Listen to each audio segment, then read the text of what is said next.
disc bulge with level 10 pain. I think it's really easy to get in a habit of saying that like everything hurts. If you want to stay where you are, stay still. If you want to get out of that pain, explore movement. If your knee hurts, it's probably coming from your foot, but it's a mistake still to just isolate it and say, I'm going to do a bunch of stuff for my feet. I would first figure out what hurts, what range of motion hurts, and then what type of movements can I do with no pain? Does it hurt to press right above head? If that hurts, what is the lowest amount that you could do there? But work your way in reverse from that. How could you get yourself to that point? Use the pull. It is such an underutilized tool for injury. I have sciatic pain that flares up when I run. Does this pain mean my back is a weak area? No, it certainly doesn't mean that your back is weak.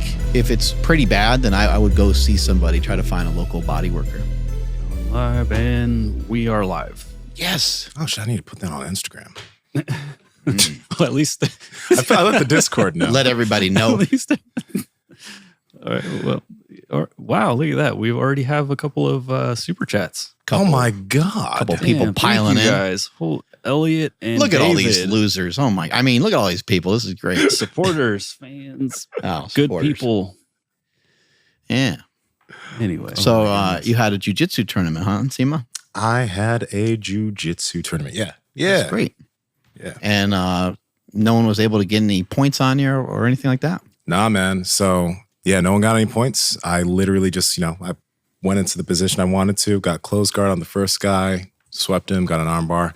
On the second dude, I got a loop choke, and that loop choke was the same loop choke that I got over at Masters Worlds. So that's like a move that's been working so well. It's like it works well in training and it works well in competition. Yeah, so how was your training leading into it? I know you're kind of always training, so you don't like go into camp like you hear some MMA people do, but yeah. Has training been going pretty good? Training's been good, but oddly enough, training has been a little bit more inconsistent than it typically was, just because, we've been moving in here and there's been a lot of stuff, podcasts. So I think that week I only managed to train once, and that was the Friday before comp. Usually I like to train earlier in the week and then not train close to comp, but I was like, I've had no training this week. I need to at least go get some good rolls in. So I trained Friday. It probably doesn't matter too much when you have all the training behind you already, right? Yeah, that's why I wasn't too worried, because training's always pretty consistent. But leading up to it, I think the week before I managed to get in 4 times and the week before 3 times. But training's pretty consistent. So I'm never not training. Yeah. But after the competition, actually, in my first match, the guy crunched down and I felt a crunch on my AC joint. So in my second match, I had to, I played purposefully within my close guard so that I didn't have to pull much with my arm. And that's why I was just happy with how that ended up. But yeah, in the last 6 matches, I haven't had any points scored on me. So I'm pretty happy about that. Noticing anything like I know you train your neck, you focus in on training like your groin, and you focus in on training like all these different things. Has there been anything that you like noticed? I know you train the feet, and you've mentioned before that you could like kind of almost grab people with your feet a little bit nowadays. Have you noticed a couple other things like that have really been beneficial? Dude, I think everything's coming together with my body and training. Like my neck, that's made a big difference in terms of I feel like I can pull harder for some reason. I feel like just everything is better connected. One of the biggest things I think I notice is my bounciness on my feet, because I've been doing a lot of jump roping, and that's something that I've kept pretty consistent. But I've really been trying to just push my ability to be more fluid while jumping. And I think that's something that's like, it's just, I feel springier. I feel much springier and I feel pretty fluid. So I think that's been something that on the back end is reaping a lot of benefits now when it comes to all of that. But everything works together. My movement's been getting better. My game is improving. So I'm pumped. We're going to get to a lot of your questions here in a moment. But and I might need to restart the stream. Oh, okay. No. If you do, can they not hear anything? So I know what's happening now. They're only hearing stuff out of my laptop, but for some reason I can't change. I don't know why it's not working. All right. I got to take a picture of these super chats. Yep. Some technical difficulties. We're in our new studio, which we haven't even really announced. It was kind of funny. We did that show with Dominic and Thomas DeLauer, and we didn't even really mention that it was the first, and that was interesting. It was an interesting day to do kind of a double podcast with those guys. Unbelievable information in that podcast. You got the super chats? No, my camera is fucking. Dude, all the blurry as technical shit. Give me a sec. Andrew, can you just take a picture of the super chats real quick and send it to me? Because right now, every time I put my camera up to my screen, it's like going. You see what I'm doing? Yeah, that's weird. You see that? Continuity. Yeah, try video and then take a picture through video, maybe. Right now. There we go. Okay, I can do it through. Oh, What the fuck? that's crazy. That's, All right, that's Andrew, continuity camera. So anyway, all right, sorry guys, we're gonna end this and we'll be right back. You got all the super got chats? it. Yeah. Okay, Right, we'll be there's back, only guys. two. All right. Shout out to our boy, Graham Tuttle, the barefoot sprinter. You guys have seen him on the show a couple times. And I want to congratulate him on winning his first jiu-jitsu match and competing for the first time. Pretty awesome. And unfortunately, I think in the second match that he had, I think he got hurt and he lost that match. But pretty cool just to see people that I'm friends with compete, you know, to go out there and to kind of put yourself on the line and then to do so in like a simulated fight, I think is like, it's pretty courageous. So I give people a big old pat on the back for that. I think it's really remarkable. Yeah, no, he won his first match via armbar, and he was actually he looked good. I think everybody who competes, there's a level of like jitters because like this is the first time you're going out and actually fighting somebody. And the one thing about any type of fight competition is that your opponents. For example, when I compete, I am not putting on submissions to break my opponent. But there are people that go out and compete and they're like, you know what? Like, this is competition. You sign up for it. If you get broken, you get broken. So they don't care if they pull an armbar too hard or if they don't care about the amount of resistance they put on you. So like he did a really good job in his first match calming down. And his second match, it was a sweep where he like kind of pushed his AC joint a little bit, but he'll be okay. Yeah. And then you did really well. You won both your matches, right? Yeah. I'll be quick with it because I think I talked about this in the last live, but the audio was gone. But yes, won both matches. No points were scored on me. And first match won by armbar. So swept him, went to armbar. Second match won by loop choke. And that loop choke was something I did in Masters Worlds also. It's something I learned from, I watched a bunch of videos from Nicholas Marigali doing it in tournament. And like, I was like, wow, that's fucking sneaky. And it clicks. So it's been clicking. But yeah, in the last 6 matches I've had, I haven't had any points scored on me. And just like my game is progressing. Me and Cassio are like working on expanding what I can do.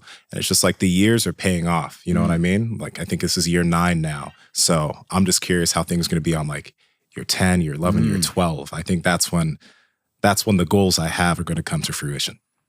Is it kind of like hard to size up your opponent? You know, like in jiu-jitsu, people could look so different, right? Someone can look like way out of shape. Someone can be shredded. And does that factor into it a little bit? Like you look at, because you're in a heavyweight class, like the unlimited. Ultra heavyweight. Yeah, ultra heavyweight, right? So 220 and above. a guy could be like some monstrous person. Like that would make me go, oh, I'm not so sure if I want to do jiu-jitsu today. Yeah. I made the mistake when I was competing years ago of like kind of judging how my opponents would be based on how they look, but you can't do that in grappling. You can't do that in jiu-jitsu because someone can look very unassuming, and jiu-jitsu is a martial art that the trope of it is always that this martial art was made so that the smaller person will be able to beat the bigger person if they have good technique. And that's very true. Just look at someone like Kyle Terra or any of the like fucking Mikey Musumeci who beat a 320, 330 pound grappler in a match. And Mikey's like 130. So I've learned to never underestimate somebody based off of how they look when we walk onto the mat or when I see them across the room, no matter if they look intimidating or if they look unassuming, because I literally respect all my opponents, but I don't allow myself to be scared of them, but I respect every single one, and I'm going to treat every single opponent the same way. I'm just going to try to beat him. I'm also not going to try to break him, but I'm going to try to beat him. It's such an interesting thing, like sizing people up. We're going to get to a lot of your questions. Appreciate you guys following in on the live, but it's just an interesting process. Like, you know, because there's so many different ways that you could start a match. Like you could just like go and sprint over to the other guy and try to like tackle him, you know? There's like all kinds of stuff you can do. And, you know, like if you had a reputation for doing that, starting out explosively and starting out fast, the other guy might be expecting that, and then you start out completely differently, you know? So it's just a lot of head games going on, and it's just, you see it in boxing, you see it in MMA. Sometimes a guy comes out remember Tyson back in the day, he'd come out just swinging. And you were like, man, if this guy can make it past like 45 seconds and calm down, the guy probably actually can do pretty good because he's a professional fighter. He can probably do well, but a lot of guys couldn't make it past that, just the initial part where they get super intimidated. Yeah. And how did you feel actually, Andrew, when your first competition, when you went on and you saw like you're competing against somebody, how did you feel mentally? Well, I mean, again, because it was the first time I competed in a sport that I had only had 8 months at the time of experience in, and I've never done anything like it. So I was really nervous. I just kept focusing in on the moment and how cool it was. Like, oh my gosh, like here I am. And when it came to my opponents, I was sizing everyone up because like as you are in the I forgot what it's called, the bullpen, you can see okay, everyone's here for a reason. Like if you're going at this time on the mats, then you know like, okay, these are all my opponents. And I was looking at them, I was like, I think I look like I'm in better shape than most people here. So like I leaned in on that. You know? So I went that route. But once I got that initial like first like throw down to the floor, I was like, oh my God, this is real. And like I started seeing stars everywhere and like it was getting kind of like blurry. Like my vision got blurred a little bit. So it was kind of surreal, like honestly. And like, again, being my first one, it went so fast and I didn't know what I was supposed to be feeling. So I was like, let me just try to remember what I've been training this whole time. And there was definitely a moment where I could have swept him and I looked at the footage and I'm like, dude, I had it, but I was moving in the wrong direction. Like I was trying to push him one way and go the same way when I should have been pushing him one way and going the opposite way. But it's just like little things that like, you know, over time, eventually I'll figure things out. But my boy Chris got second at his first black belt competition. And the question I wanted to ask you, Nsima, because he was looking at the first guy he was going up against, and he was a judo guy, and he would do a lot of these like random kicks, like he would just like kick you into, you know, to try to sweep you or whatever. Didn't work. But at what point do you think it's, because I've heard, don't look at your opponents, don't worry, just focus on your game, don't try to like, because then it's going to throw you off. At what point do you think that like at a certain skill level that you can start like getting research and seeing, okay, this guy tends to do this and he tends to do that? Yeah, I'll answer your question. And guys, I think we have 5 super chats, so thank you. We're going to get to your questions. And how we're going to do this is we're going to answer the super chats first, then we're going to answer everybody else's questions. I'm going to write down the names of the winners, and whoever we pick at the end is going to get some product from sponsors. But with what you said, Andrew, I think I took from Alan Belcher. Alan Belcher, he's the bare knuckle heavyweight champ and also just like a legend in the UFC. He watches all his opponents. John Jones watches his opponents and he analyzes them. I don't think that's something that one needs to do in the beginning. I think maybe it's a better idea if you have your coaches watch your opponents, if there's video of your opponents, so then they can help you have strategy for what you're about to deal with. Because when you're newer to something, you have a limited game in what you're able to do because you've only been doing it for so long. So you have your A game, and that is your A game. And when you go to other positions, you're like, oh shit, right?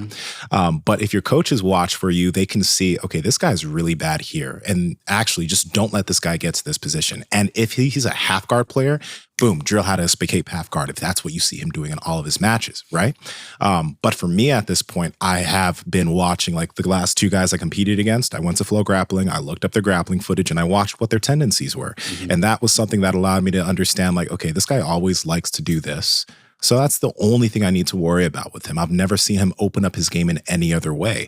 And when I see the brackets for Pan Ams that's coming up, I'm going to watch all the guys that grapple there. And if there's anything that's kind of confusing, I'm going to go into the gym with Julian and Cassio, and we're going to brainstorm certain things to beat certain games, because that's going to allow me not to be surprised by anything my opponent throws for me for the most part. Where are Pan Ams this year? Florida. Kissimmee, Florida. Damn. Yeah. Okay. I was hoping it was like SoCal or I don't know, maybe Sacramento. Yeah. Cool. We have a clip to play from Alan Aragon, but we'll play that in a moment. I think we should get to a couple questions and we'll kind of reserve. We got a couple things maybe to play during the show, but let's get to these questions before we get too far behind. All right, let's hit these super chats. The first one's actually just a thank you from Elliot Harris. He said, Nsima, thank you for the 541 Levi deck recommendation on Discord. Levi 541s. Oh, thank you, Eric. Levi 541s are just some jeans that are like good for guys with big quads. So if any of you guys are curious. So yeah, thanks for the $5, man. I hope you enjoy the jeans. Elliot Harris asks, okay, chance to train at the new Power Project gym as a giveaway. What do you guys think? Nah. Next question. But as a giveaway, that doesn't sound too bad. If it's on their dime and they pay us when they get here. They take us Just to lunch. kidding. We'll think about that one. I like that idea, though. All right. So David Greco asks, I have an L4 S1 disc bulge pressing on a nerve with level 10 pain. Had steroid injections, pain gone. Possible to rehab back from this without surgery? Man. Sometimes that can be really tough. I would say, a couple things to think about are, how was the injury acquired? If like car accident or something like that, then that's a pretty serious thing. Or is this something that just kind of developed over a long period of time? When you're in that amount of pain, it's kind of hard to, I think it's really easy to get in a habit of saying that like everything hurts. It's really easy to say that like, I'm at a level 10 pain. But are you actually at a level 10 pain? And are there moments where you forget about your back? Are there some periods of time where it's midday, maybe you're ready for your day, you showered and did all these things and your back actually feels a little bit better. So, I think if there has been any improvement in your back or there's improvements throughout the day, it does give you like a glimmer of hope that there could be a potential possibility that you could start to get yourself to feel better for longer periods of time. Having not seen you move or anything like that, it's kind of hard just to give like flat just advice, because sometimes somebody with a really delicate back, I could say, hey, the reverse hyper is great for your back. Well, the reverse hyper is kind of great for your back when your back is healthy. And when your back is able to do all the things it's supposed to do. Same thing with a deadlift. Deadlifts, I think, can be great for your back, but they're great for your back when you're healthy, when you understand how to do the reps and the sets and stuff like that. So I would just do my best to try to invest in looking into two different spots. I would find a body worker, and I would try to find a movement pattern person that you trust in. Try to find a trainer or coach, somebody in your area. I think you could look up functional patterns if you wanted to try to get some movement introduced into your life where you're moving without a lot of pain. Functional Patterns has people all over the country, and you can probably find someone who's a Functional Patterns like trainer. But you can even go on their website and you can even sign up for a course that just basically shows you a lot of ways to assist yourself in getting out of some pain. And I'll also say it might be a good idea, because you said you're in level 10 pain, so pay attention to that. Learn how to breathe fully. So we've done podcasts with, we actually did a recent one, hasn't come out yet, but just learn how to breathe deep into your diaphragm, because you want to be able to expand all of those areas around your lower abdomen and your lower back. And a lot of people, they have a lot of stiff tissues down here because they don't allow themselves to breathe down there. So start to get the hang of that. You can literally put your back on the ground, put your knees up, try to keep your back flat on the ground, and just try to expand. You try to breathe and expand your lower abdomen, right? Try to have that expand when you're taking inhales, and just try to breathe, because that's going to help those tissues out. I think a good place also maybe to look at, and again, you want to do everything you want to do. You want to limit the pain that you're in. If you actually want to have no pain if possible. Don't fuck with a lot of flexion patterns right now. So you see a lot of people, I love Jefferson curls, I love all those movements, but I would never suggest them to somebody who's had a herniated disc. It's not a good idea. You're just going to irritate that. But a good place is the McGill Big Three. This is where the curl up, the bird dog and the side plank, those stabilization movements, they come into play here really, really well. And you can do that. You can regress those. You can look up regressions on YouTube for those movements and do them without pain, right? You can breathe through those movements. And I think that's a good place to start because those are movements that are going to allow you to work that area and minimize pain and get stabilization back to the spine. Yeah. And I would just like to add that, I had almost 18 years of back pain. And the one thing that I did that made it prolonged all the pain was I avoided pain as much as possible, because I was just like you. I said everything hurt. I'd wake up, couldn't get out of bed without like really grabbing onto everything, trying to pull myself up. My wife had to help me put on my socks and shoes. it was really, really bad. And so I followed a lot of Stuart McGill stuff where, I'd brush my teeth by putting my elbow on the thing, and then I'd brush. And so stuff like that where I was doing everything in my ability to avoid anything that caused pain. But stuff that Nsima just mentioned, I couldn't do the big 3. I had to regress everything a lot. And even then, I still couldn't do it. But now I'm doing jujitsu and I'm doing a lot of other stuff because I got that movement back in. So I leaned in a little bit. Every single time I leaned in a little bit more and a little bit more and a little bit more, to the point where now I can roll around on the ground and not be in pain. But avoiding all the pain all the time is not the best move, even though it sounds like the most sane and most obvious answer. It's not. If you want to get out of the pain, if you want to stay where you are and minimize the pain as much as possible, stay still. If you want to get out of that pain, you definitely need to explore movement and lean in a tiny bit into that pain. Obviously, don't get too far over to where it regresses everything, just a tiny bit every single time. And it looks like he said, his name was David, right? David Greco. Yeah. Years of being obese, always hurt. It was degenerative. And then he woke up and couldn't walk at all, burning fire and constant pain. Damn. Yeah, I herniated a disc when I was 19. Went to the doctor and they were like, you need surgery. You need your spine fused. Fucking hell. And they also told me, they also recommended that I don't move for a while. So I was like, well, I am hyperactive. I was running and lifting and getting ready for football. And I was like, I probably could chill for a little while. So I tried to chill, and it got to the point where I could barely get out of bed. Yep. It hurt when I peed. It hurt when I'd poop. It hurt. Everything hurt. I had pain, going down my leg, the whole thing that you get when you have sciatica and all that stuff. God.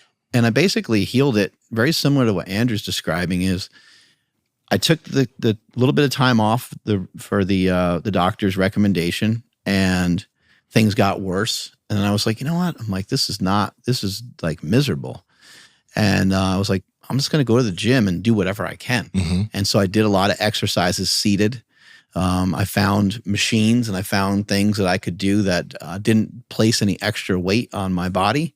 And then I used all kinds of other movements as a way to recondition my core and my back and stuff like that. So even something like standing curls or a standing overhead press. So I progressed from a lot of seated stuff, a lot of laying down stuff, bench presses with my feet up because if my feet were down, hurt my back too much.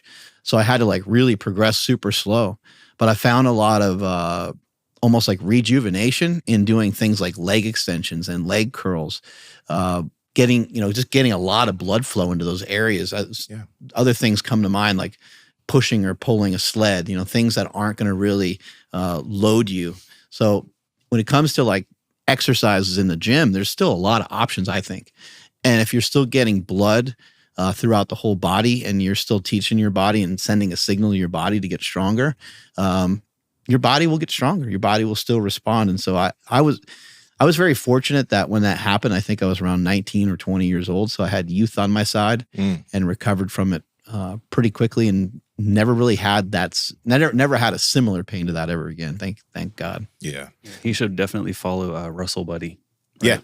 Yeah. That would be good. Mm-hmm. Russell does a lot of, and I know you said it hurts to walk, but if you can get yourself walking, just walk slow, breathe. Walking is a great rehabilitation tool. Mm-hmm. I say that because when I injured my AC joint, one of the things is what my arm wanted to guard my shoulder. So I noticed loosen up, and walking, right, allows that just, movement and swinging to happen, which naturally will help that area improve, which is also the same for the back if you can just get yourself walking. So if you want to join our live podcast, you can actually join our Discord group, which is linked below. And we typically go lives on Thursdays at around 11 to noon Pacific.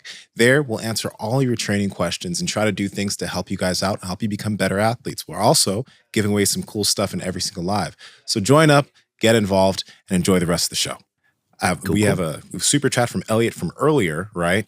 This is a quick one. How do you manage calluses from lifting? Any specific recommendations for callus files or lifting tape? Shit, man, I'm the worst person to ask about that. I just pick at them and I like to chew on it. I know. I do the same thing. I'm always fucking with them. They're permanent. They're permanent now. Yeah. Do you guys have issues with calluses? Like, do you guys not like your calluses? I like my I don't have calluses. any concern over it. I know when I started jujitsu, that was like obviously with like mat burns on my feet. It was freaking awful. But Your now, mat burden looked like that shit looked like a disease. I had zombie foot. That was crazy. It was looked really bad. diseased. I still need to post that, but yeah, it was awful. Yeah, so over time it just got better. But yeah, with my hands, I know like My girl has calluses. When she puts her hands around, I'm like, yeah. I like that shit rough a little bit, you know? Sandpaper. A little bit of ridges, bumps. But like when I was doing CrossFit, doing fucking pull-ups all day long, my hands would just, it was awful. Yeah. So yeah, I don't know. I don't do shit to them. I do think that chalk can make your hands like almost worse. So Really? when you're done with your workouts, make sure you wash that shit off because it'll just leave your hands like super like crusty and dry and stuff like that. The only time I've opened calluses were when I was actually using chalk to do something, which is unfortunate. But yeah, because it just makes your skin super dry. yeah. Extra Okay. tacky. Next super chat. We'll be able to go through these ones, I think, fairly quickly. From John Blade Music. $20. Thank you. Thank you. How would you rebuild your knee from the ground up? My knee swells and pops even after a short walk. MRI and X-ray came back fine. Would love your thoughts. This has been affecting my mental health as well. Would you still lift upper body? Yeah, no, for sure. I would still try to lift and I would try to do what you can. Not being able to walk is a real huge disadvantage. I would see if there's other things that you can do though. Could you, maybe regular walking is hard, but could you walk with a sled? Sometimes it sounds counterintuitive, but sometimes walking with weight just has you walking slightly differently. You might be lean forward more and you might be able to use like your glute. I would suggest walking forward. I think walking forward is the best way forward when you have a bad knee, the best place to start. And then in addition to that, I would also try to do just a lot of movement that just makes you feel good because, so pick some stuff that you're already good at that you kind of enjoy that's easy. Like if you like doing upper body, you like bench pressing and broing out and stuff like that, then do some of those exercises because it sounds like you kind of got into a little bit of a slump, which is totally understandable when you have an injury. I'll also mention, and I'm going to Gunpowder Tea, please. He asked a question too, which I think kind of falls in line with this one. So that's why I'm mentioning it. He mentioned the opinions on the ATG program's effectiveness. So on the ATG app, they have all their programs accessible for anybody who's on their app. And there's the ATG Level 0 program, the Knee Zero program that Ben's made. And there's a bunch of those progressions on there. And I think one of the things that you got to figure out is right now, okay, when you do things when walking, there's popping, there's pain. I think that app is going to be good for you because it'll allow you to go through on the level 0 and you can find what doesn't cause pain. What level of movement can I do that even if it's just it's your leg is up on something and you're just slightly going into your knee and you're coming out of that range of motion. You're stopping before you get to that range of motion that causes any type of discomfort or pain. And you're just repping that shit, just greasing that groove over and over and over and over again. Because as you're just repeatedly doing that motion, that pain-free motion, you're going to be driving blood to your knee, your meniscus, your kneecap, etc. And that blood is going to help whatever you have going on in there heal because you got an X-ray and MRI and you see nothing. But there's something going on. And the only way to deal with that something is getting blood in there to help it heal. And that's why I think the ATG app would be good for you going to knee 0 and fucking around with some of the movements there because you could do a tibialis raise on the wall. That's one thing that you're probably not doing. You're probably not working your tibs, although you might be, so I might be totally wrong. But I think that would be good for you to do. Start with the regressions, milk the fuck out of those regressions. Don't get overzealous and try to progress too quickly because that's how you're going to injure yourself. But if you can work those regressions over time, you're going to soon be able to come to a point where you can walk pain-free and then you can walk backwards pain-free and then you can walk backwards with a sled pain-free and then you're the fucking house is yours. But you got to start low. You got to start easy. Yeah. Should he start on something? So like you said, tibs, like should he go like above the knee too? Like maybe work hip flexors or is that counterintuitive? Because then he might be using too much muscles everywhere else instead of like where the knee pulls and stuff. That's the thing. Like the knee level 0 thing, it has all those things. Yeah. It works all like it's not just for the knees. A lot of other things are worked there. But the thing is, it starts with the regressions. So this is where people sometimes people don't make a move on something because the progressed version looks too difficult. But sometimes we don't see that there's a much regressed version that you can definitely do and progress and get hundreds of repetitions in before you move up and do something harder. And those hundreds of repetitions are going to allow you to heal so that you can then start doing the harder movements that are gonna, that are gonna help you build more resiliency. I think one of the coolest things that Ben Patrick ever did was put a slam dunk in reverse motion and show you like the steps that someone takes as they're about to dunk, and to show the different progressions of where their feet are and where their knees are and how their hips are oriented. It's really kind of bizarre. I just don't think we think about it that much. We don't think about the landing. We don't think about hardly any of those things. But when you're trying to fix yourself, I think the best thing to do is to work your way in reverse and work your way backwards. So it's like, okay, the front of my knee, I can't sit in a chair and extend my knee. I can't like just flex my quad. But like, what's the reverse of that? The reverse of that would be a leg curl. So could you do a leg curl? Leg curl is like almost the same exact motion, right? I think we can all agree that you're still bending your knee, right? But you are working the opposite side. So it's like, it's kind of cool because you're doing a very similar motion. It's not loaded onto the quad. It's not loaded onto the knee. And so whatever way you can figure out some ways to do some type of leg curl, I think would be good. I do think there are other things to keep in mind when you're trying to rehab something. It's real easy just to look at the area and say, like, I'm going to work my knee. But you do want to try to work on the whole body. I'm in full alignment and agreement with a lot of the stuff that Functional Patterns shares, in that this is a major, like if your knee hurts, it's probably coming from your foot. It's probably coming from your hip. But it's a mistake still to just isolate it and say, I'm going to do a bunch of stuff for my feet, or I'm going to do a bunch of stuff for my shin. It's the entire body working together. And however you got hurt, sometimes it's a complicated process sometimes to try to fix some of these injuries. Yeah. Okay, cool. Next super chat, and then we're going to be able to get to the normal questions. And if you guys could hit that like button too, please. Yes. Hit the like button because it's going to help this live get to more people. Oh, That's I forgot helpful. one more thing for the knee is, and we talk about all these different things every time, and we're just throwing the kitchen sink at you sometimes, but don't forget about the power of a voodoo band. I've seen that have instant impact on people sometimes. So give that a shot. Check it out. Kelly Starrett has videos on it. I think Ben Patrick's done some videos on it. We've done some videos on it. So search it up and check out some voodoo floss stuff. And one of the creators, one of the guys that made it popular in the first place is Donnie Thompson. So check out Donnie Thompson and some of the stuff he offers as well. All right. Next question is shoulder routine for a partially torn rotator cuff from the Banshee. Man, people be injured out there. What are you guys doing, man? It's wintertime. That's what happens. It's cold and everything pops. Everybody Yo. Okay. Shoulders. Well, what I'll say is, like, I think it's just going to be like a constant theme throughout this. If you can find someone that can work with you, that'd be beneficial. But the way that I would attack that is the way that I would attack, honestly, a lot of injuries that happen. I would first figure out what hurts, what range of motion hurts, and then what type of movements can I do with no pain.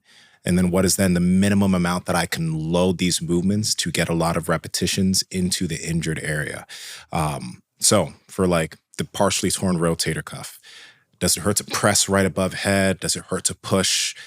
Okay, if that hurts, what is the lowest amount that you could do there? Could you do that with a band? Like, could you do this type of movement with a band? Could you bring a band here with a really light band and do this type of movement with it being pain-free and just get this area moving and drive blood in there? Can you press a really light band overhead? Can you go into a push-up position and move your scapula up and down without pain? Can you do these for high repetitions? And when I say high repetitions, I mean 20, 30, 50 type of repetitions to get a pump in the area, because that pump is going to help you. It's going to help you heal. And the reason why I'm saying that is because a lot of people, what happens is when they get injured, they then avoid the area altogether, which slows down their rate of healing. But when you get any type of injury, you want to figure out how much blood and stimulus can I bring to this area to help it heal with the minimum effective load. Right. Right? So that's what you want to think about. That's why I can't tell you what exactly movements you should do, but there are many type of movements that you can do that get the shoulder involved in terms of rowing, in terms of pressing, in terms of rotation, right? And you can load these very light with a band. And then there's a lot of things you can do to stabilize that area. So you could do carries down, you could do carries above, you could grab a light dumbbell, 5 pounds, hold, walk to help the stabilization of the shoulder. Again, getting blood into that area. But if you can do that, figuring out what you can do pain-free, over time, you'll get out of injury. So that would be my suggestion. I pretty much have had a few different things happen with injuries. And the injury, every once in a while, will just go away. Like I'll tweak something. I'll be like, man, that's a little weird. And I know enough to avoid the actual like type of movement that I think will hurt the area. And I might do that for just a week or so. Mm-hmm. And then maybe the second week, I'm able to now move around a little bit better. And like I said, sometimes the injury just disappears. The other thing that has happened is sometimes I'll take action and do my own version of some sort of myofascial release. Mm-hmm. And then the third thing is sometimes I'll get body work done and the practitioner will be able to help me with whatever the injury is. But I'm trying to think if there's any other scenario that I could think of where I can like identify an exercise to something, particularly getting like fixed. Mm-hmm. But I agree with you 100% that like getting blood flow to the area is really critical because again, as Andrew pointed out earlier, like if we don't move, then we're screwed. Yeah. If we're not moving, you're going to be screwed. If you sit around, it's just going to make you worse. So you have to figure out ways to continue to move. So whether it's your knee or whether it's your back or whether it's your shoulder, you still have to figure out ways to move. And I think if you can think of the most violent thing you can do, the most explosive thing that you can do, I think it would be in your best interest to start to think in your head, how in the world would I ever be able to do that? That's what Ben Patrick thought of when his knees were so bad and he had surgery after surgery. He still had a passion to go and dunk a basketball. Mm-hmm. And now he can dunk like crazy. I mean, it's wild the shit that guy can do. He's so explosive. So for someone with a hurt shoulder, the thing that I can think of that would hurt my shoulder the most would be to just take a ball and just throw it as hard as you possibly could. But work your way in reverse from that. How could you get yourself to that point? I mean, like I was running this morning and I'm out there doing sprints and I did squat 1,080. I've torn a bunch of muscles. I've torn 3 pecs. I know you only have 2, mm-hmm. but I magically torn 3. I've torn my hamstring. I've torn a muscle in my hip. I mean, I've gotten banged up so many different times. And the way that I'm able to keep coming back from it is by taking care of some of these things before they get to be too crazy. And so I don't think there's like necessarily like a exercise that's going to like fix an area, but there's an exercise that can help strengthen an area. So an area is more resilient later on. I saw you talking a little bit about, I saw Andy Galpin talking a little about like neck bridges and stuff like that. Mm. And those things are interesting because is a neck bridge bad? Yeah, it looks horrible. Like it looks like a horrible exercise. Can it build a lot of resilience on your neck? Is it a good idea? Are you ever going to get thrown? Like, especially if you're newer, like you might get thrown quite a bit. Yeah. And what if just that one match, that one guy grabs you this particular way and throws you? Well, now you've built a more resilient neck through this practice that kind of looks like almost like a dangerous exercise. Yeah. The neck bridges specifically, I don't think they're a bad exercise. But the reason why they get such a bad rap, because I just put out a neck video. It looks crazy. It looks crazy. And I put out a video on my YouTube channel and I use them as an example. And Mike Tyson even mentioned that neck bridges made his neck worse. But the thing is the neck bridge is a great movement, but it's a movement that you don't want to do with a crazy amount of frequency. If we think about how much of a freak Mike Tyson was, there's chances that he was doing neck bridges 4, 5, 6 days a week. And if you're compressing your neck that often, with that, probably he was doing a lot of volume because he was a strong dude, that can cause a lot of wear and tear on those small little discs. But the movement itself, if you do it once a week, twice a week, and just, do it slowly and improve at it over time, don't load it with a crazy amount, it's probably a great movement. But a lot of people, when they start something like that, they're going to be like, I'm going to do this every day. There's some things that should be low frequency. Mm. And then there are some things that you can do every single day. But the neck bridge is one of those things that if you do it, you got to be careful and you got to do it with a low frequency. It's interesting too, because you can't like judge a book by its cover. A neck bridge looks like a nasty exercise. You know, some exercises look treacherous, but like what way do people hurt themselves the most?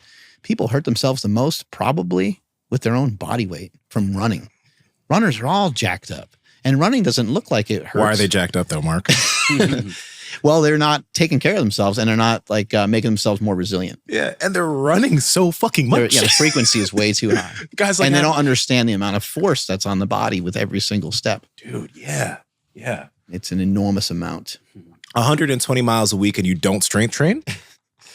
Really? Like you asking for trouble. Shit. A constant thing that's been beneficial for all of our health has been intaking enough protein, but also intaking quality protein. And that's why we've been partnering with Good Life Proteins for years now. Good Life not only sells Piedmontese beef, which is our favorite beef, and the main reason why it's our favorite is because they have cuts of meat that have higher fat content, like their ribeyes and their chuck eyes, but they also have cuts of meat like their flat iron. Andrew, what's the macros on the flat iron? Yeah, dude. So the flat iron has 23 grams of protein, only 2 grams of fat. But check this out. Their grass-fed sirloin essentially has no fat and 27 grams of protein. There we go. So whether you're dieting and you want lower fat cuts or higher fat cuts, that's there.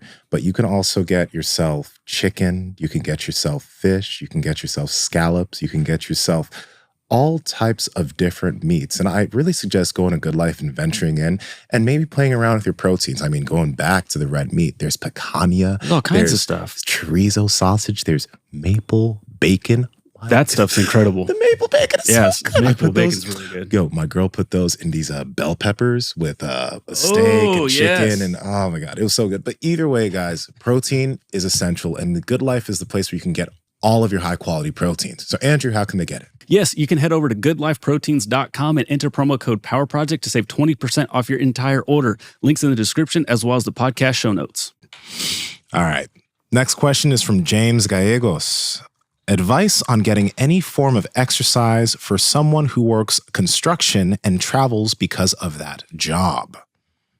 First of all, you are a better man than us. You are more manly than us. 100%. Yes. And we do not know what it's like.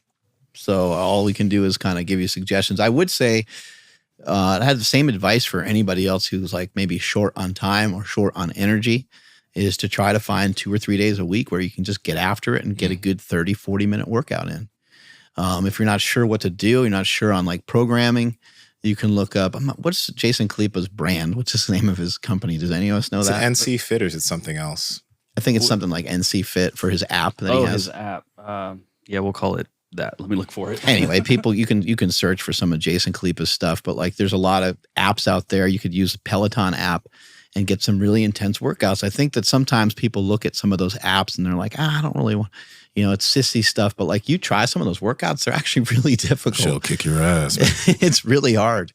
And you might find it to be fun. So if you're in a construction job and like you feel like you're got this, these condensed workouts, you might want to look into some of the work from Dante Trudell. You can find his information if you just kind of Google search him, look him up on YouTube. But he developed something called dog crap training, and it's basically just a high intensity training. I love those. Yeah, and he's asking you to do 5 sets. Do 5 sets, maybe only 1, maybe 2 exercises, and you can go home. So there's a lot of options out there when it comes to like kind of high intensity, low duration sets and reps and stuff for workouts. And I also, Andrew has the app on the screen right now. It's called Train Hard Fitness app. But I think a few pieces of equipment that I think would be pretty clutch for you are getting yourself a few resistance bands, some medium weight resistance bands, because what you could do is you can lock them in on your door. So like you can fucking put a resistance band in there, shut the door of your truck. You can do some presses, you can do some rows. People say that you can't do a lot with resistance bands. Man, I've been using resistance bands for a while now, and fuck, you can do a lot. You can get a lot of stimulus and you can get a lot of progressive load with a resistance band. So get yourself some of those, because those are easy to take around with you. Get yourself a kettlebell, 20, 30 pounds. Have that with you too. Get yourself a slant board, right? Because then you can do a lot of like regressed unilateral work. You can do squats on the slant board. You can do presses. There's a lot of things you could do with bands, a slant board, and a kettlebell. And then it's not going to take up a bunch of space in your truck. And you can literally do these at stops if you want to. I'd also say get a jump rope. I'm biased with that, but like just being able to like jump in place and do that a little bit every day, that is going to be so beneficial in your body for the long run. Because one of the things about jump rope that people people miss is that to improve at jump roping, you actually need to get better at relaxing and not holding tension. One of the reasons why people can't jump rope for a long time is because when they're jumping, first off, they're not used to coming off the ground so that their lower body's tight. And when they're holding the rope, their traps are tight and they're here. So then they can only do like 3-5 jumps at a time. But you get better when you're able to relax and your body's hopping, and that helps you have that bounce, right? And that takes time. But when you get there, jump roping is so fun. It's so good for your body. And I think it's a light tool that you can carry around and you can legitimately do anywhere. I would also say we, sometimes forget the fact that machines can save so much time. Oh yeah. So when if you are going into a gym setting and you hop on a machine, got some horns Someone's going off in the background. Utilizing a machine can really help reduce time. You're going to have a lot less warm up time and shit like that. God dang it's a little distracting, huh? Yeah, if you're fucking alive. Let's we're live, huh? Yeah, It's fine. It'll shut down. Oh, there we go. It's done. It's going to test my editing skills, so hopefully nobody heard that. But one last thing for the guy that has less time and he travels and he already kicks ass at work and stuff. Whether it's a program, an app, or whatever, it's kind of almost always based on like a week program or whatever. Try to just ignore the fact that it's like a Monday through Friday, because for you, it's not going to be the same thing. Think of it like in a whole month, how many training sessions can I get in? Look at it that way. Don't look at it at the week, because Monday's chest day, right? It's chest day for everybody, but you're traveling that day. It's like, well, shoot, now I got to do I can't do Monday's workout on. No, it doesn't matter. Just get after it and try to ignore the Monday through Friday or Monday through Sunday programs. Yeah, no workout is too short. I think it's an important thing to keep in mind. And we're big fans of microdosing. So if you can get a little short workout in the morning before you head out to work, then that's cool. If you're able to get some more in later on, that's great. If you can't, then just repeat the next day. Keep that frequency high. Mm-hmm. The next super chat we just got, thank you, is from Nebuchadnezzar. Do you guys know the story of Nebuchadnezzar? I do not. Yeah. It's from the Bible. I kind of forgot it. But there was a big old statue that was made of him. I think that's true. So anyway, for weight loss, if I'm at 350... Sorry, Andrew. Okay. he used like 4 S's, bro. Okay. If I'm at 350 pounds and my goal weight is 260, should I aim at 260 grams of protein? And any other tips? I'm struggling. Oh, you got this, dude. Nebuchadnezzar, if you can, because there's probably going to be a lot to this answer, just give us a little bit more context in terms of like how long you've been training, how you're struggling. Give us some ideas. But yeah, that's him. He said he's having 260 grams of protein or something like that. Yes, he's asking if he should eat 260 grams of protein since that's his goal weight. Currently 350, wants to get to 260. Yeah, I would say eat as much protein as you want. Just if you can get, you get over 250 grams, and that's great. I don't think you need to necessarily have 300 grams or 300 plus grams of protein, but if you wanted to, you could, because I think the protein is going to help you with hunger. To do that day in and day out, though, is just going to be like, it's going to be like work. It'll be really tedious. However, what it could do is it could drive your hunger down quite a bit, and it could assist you in, like this morning, I had steak and I had a potato and I threw some salt and I threw some honey on it. And it was like a purple sweet potato. Those are good. Dude, it was so good. Like when I got done with my run today, I was like, I'm not hungry at all, because not only did I eat well in the morning, I also was satisfied by the meal as well. Like, it's important that your food tastes good. So for this guy who's trying to lose weight and trying to get on track, you can go as much as you want with the protein. I would say throw in some fruits as well. And I wouldn't shy away from carbohydrates. I wouldn't be scared of like potatoes. And a potato is really, really satiating. It has the highest satiation rate out of any food, I think. So that'd be my suggestion, is get in some really good, healthy meals and keep that protein like blasted high. Mm-hmm. I'd also say, I want to add in real quick, Mark, have you ever made sweet potato fries out of the air fryer? Oh, delicious. Fucking hell. And you don't need to add much to it. Like you don't need to add a bunch of oil or anything. You could just add some seasoning and cut them into fries. The sweet potato fries with the purple sweet potato it's so good. Dude, I'm hungry. You throw some like a little bit of olive oil and some salt. It's like freaking amazing on a potato, on any potatoes. Like you throw them in the air fryer. I don't understand what people's problem sometimes is with like convenience of food, because it's like the air fryer is amazing. I use it all the time for like potatoes and stuff like that. It's just magical. Nebuchadnezzar added some context. He said he's struggling with a diet. I train 3 to 5 times a week, and I have a trainer once per week. Just started walking. So one thing I'll add is like you just started walking. That's good. Keep that consistent. Be careful with your feet, as you've probably already realized. Our homie Russell buddy, he's when he increases frequency of walking, or not just frequency, his steps, he noticed, fuck, my feet hurt the next day. So try to get those in. I know, Mark, you probably have some good ideas for him on light, like in terms of when he should walk. Yeah, get outside. Yeah, get out. Please, whatever chance you can, get yourself outside and try to get yourself exposed to some sunlight. If you live in an area where it's not super convenient to get outside just yet, the months are going to, or it's going to get a little warmer out as the months go along. In terms of the feet stuff, like you might have to have different forms of exercise. You might, Russell went from weighing over 500 pounds, and now he's under 400 pounds. And he utilized a bike, like an actual bicycle, not just a stationary bike. But he would occasionally do like cardio indoors as well. But he also goes to a pool. I mean, you're going to want to probably think of some different options. A pool is amazing. Like if you're a heavier person now, it just, Russell's in there doing squats and doing lunges and all kinds of stuff that he can do all those things because Russell's very strong, but those things are really challenging for him under normal circumstances. I want to quickly mention the pool for anybody who's dealing with any type of rehab stuff. The pool is something that it's like my first go-to, because like when I had something that happened to my AC joint, and recently there's something happened to my knee a few weeks back, I go immediately to the pool because I can kind of move these areas a little bit more violently with some force in the pool, which I can feel like a little bit of resistance, but the thing is I can use the pool because there's a little bit of resistance in that pool, but it takes away gravity. So use the fucking pool. It is such an underutilized tool for injury, but also like you see Russell here on the screen using the pool, you can train with the pool.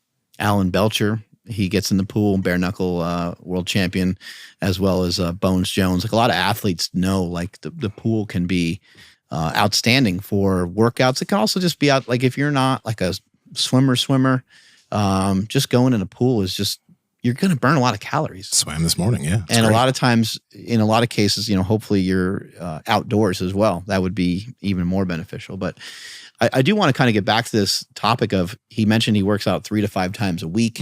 I would just be like very conscious of your energy. Like, how do you feel each day? Do you feel like you have the energy to work out, or are you like getting off of work and then meeting with your trainer and you feel pretty exhausted and you need like a monster energy and you need all these things? You're going to have to work on trying to reverse your way out of some of this stuff, and it's going to take a long time. Yeah. You're going to have to work on your sleep. You're going to have to work on, there's a lot of things to work on at one time. It really sucks. And it can be difficult. Try to see the sunrise every morning if possible. Try to get outside as much as you can. Try to limit your blue light. It would be a good idea to go on Amazon, get some blue light blocking glasses for when you're like watching TV and stuff like that at night. Try to get away from your phone an hour before bed. Try not to eat an hour or two before bed. Like all these little things, they're all super annoying and they can be difficult to switch to. But the last thing you need before you're going to bed is to be scrolling on your phone. And the last thing you need is to have this like heightened awareness of being awake. And if you're awake and it's 10:30 at night, 11 at night, and you're still up, what are you going to do? Yeah. You're going to make a bad choice most likely. And that's where you're going to struggle. So I'd like you to think about your energy, and I'd like you to think about what time of day it is that you struggle. And most likely it's probably later on in the evening. And if you can start to fill each day with nutritious and delicious meals, your food, there's no reason for your food to ever taste like shit. There's no reason. It's not a, I think that people have that misconception. I'm going on a diet. Everything I eat has to have like zero fat in it, has to be super lean. That can be a way for some people to lose some weight quickly, but that's not a good long-term strategy. Be a little bit adventurous with your meats. Good Life Proteins. You can get different cuts of beef, chicken. You could get sausage there. You could get fish, scallops. There's you can get organs if you want it. There's a lot of meat options there. So sometimes people are like, oh, I'm getting so tired of eating this meat. But you've been eating fucking flat irons over and over. You've been eating a bavette over and over and over and over, and it can get boring. But, you know, change up your meats. That'll be super beneficial. I'll add this, because it's something that I haven't gotten tired of. My girl started making stuffed bell peppers, and she stuffs meat in it. She stuffed meat in it. And the thing is, it's super simple to make too. You can make it in an air fryer. So she's doing her at the Arnold right now. So I had to make the stuffed bell peppers, but it's super simple. I just stuff the bell pepper with meat, stick it in the air fryer, right? It cooks up. It's juicy. It's just so good, but it fills me up. Right. And it's good for me, and I can't get enough of it. So there's a lot of recipes like this. I'm just using the bell pepper thing as an example. I know you're struggling with the diet or your food, but like figuring out different ways to make your food fun. Mark, you do a lot of stuff, man. You do a lot of stuff that you haven't talked about. What are some ways that he can like, and you too, Andrew, what are some ways he can like spice up his food? Well, my wife was out of town last night, so I took a bunch of 96% lean ground beef and cooked it up for my kids and myself.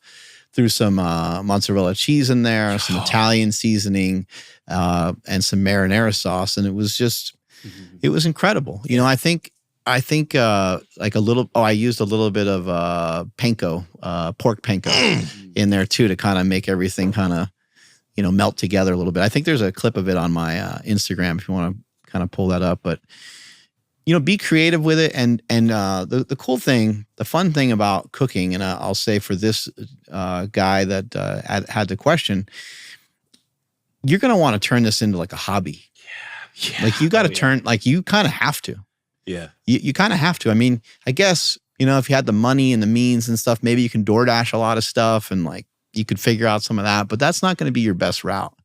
Your best route is for you to turn this into an entire passion. That ends up being something that's the rest of your life. So, and you're going to be able to do it. You know, we've seen a lot of people do it. We've had a lot of friends that do it. Russell's a great example of that. Yeah. And this is how I got, you know, fired up and excited about cooking up all this different stuff, all these different ways. Another really simple thing, you mentioned peppers. You can buy some peppers, chop up some peppers, or you can get some that are already chopped up. That's what I usually get. I usually get like a fajita mix from Nugget, and it's got like onions and peppers already chopped up. And I'll just cook that up, and I don't know, I might cook it up with chicken thighs, or I might cook it up with ground beef, or I might cook it up and eat it along with a steak, because that flavor and kind of the slipperiness and the wetness of the vegetables sometimes goes really well, especially for somebody that might be eating leaner meats. Talking about sex now. See, you're making food like sex. That's what I was saying. Yeah. So take those bell peppers into the bedroom. Cut it open. Make everything a little spicy. Yeah, wings and sex don't mix, but that's a different show. Name for that. Like there's bestiality. Is there like vegetability? Do people fuck veggies? There is a Seinfeld episode where George Costanza tries to eat a pastrami sandwich while he's having sex, because he's like telling his friend about like this sandwich. He's so obsessed with it, and then he meets this girl, and then like he hooks up with this girl, and he's like, I gotta find out what it's like to blend the two. And so the whole episode is like he's trying to eat the sandwich, like it's next to the bed and everything. Do you ever see that? I absolutely remember it. Yeah, no, fucking Costanza. Yeah. Or he would just always mess things up. But yeah, no, I got nothing on what Mark was cooking there. But the one thing that I did do recently, and this might, it's a little give and take. So I don't like ground turkey. I don't think anybody likes. Nobody likes ground turkey. I'm trying to lean into the leaner cuts and the leaner meats. Okay. I hate ground turkey. I hate it. I don't like it. I think it's gross.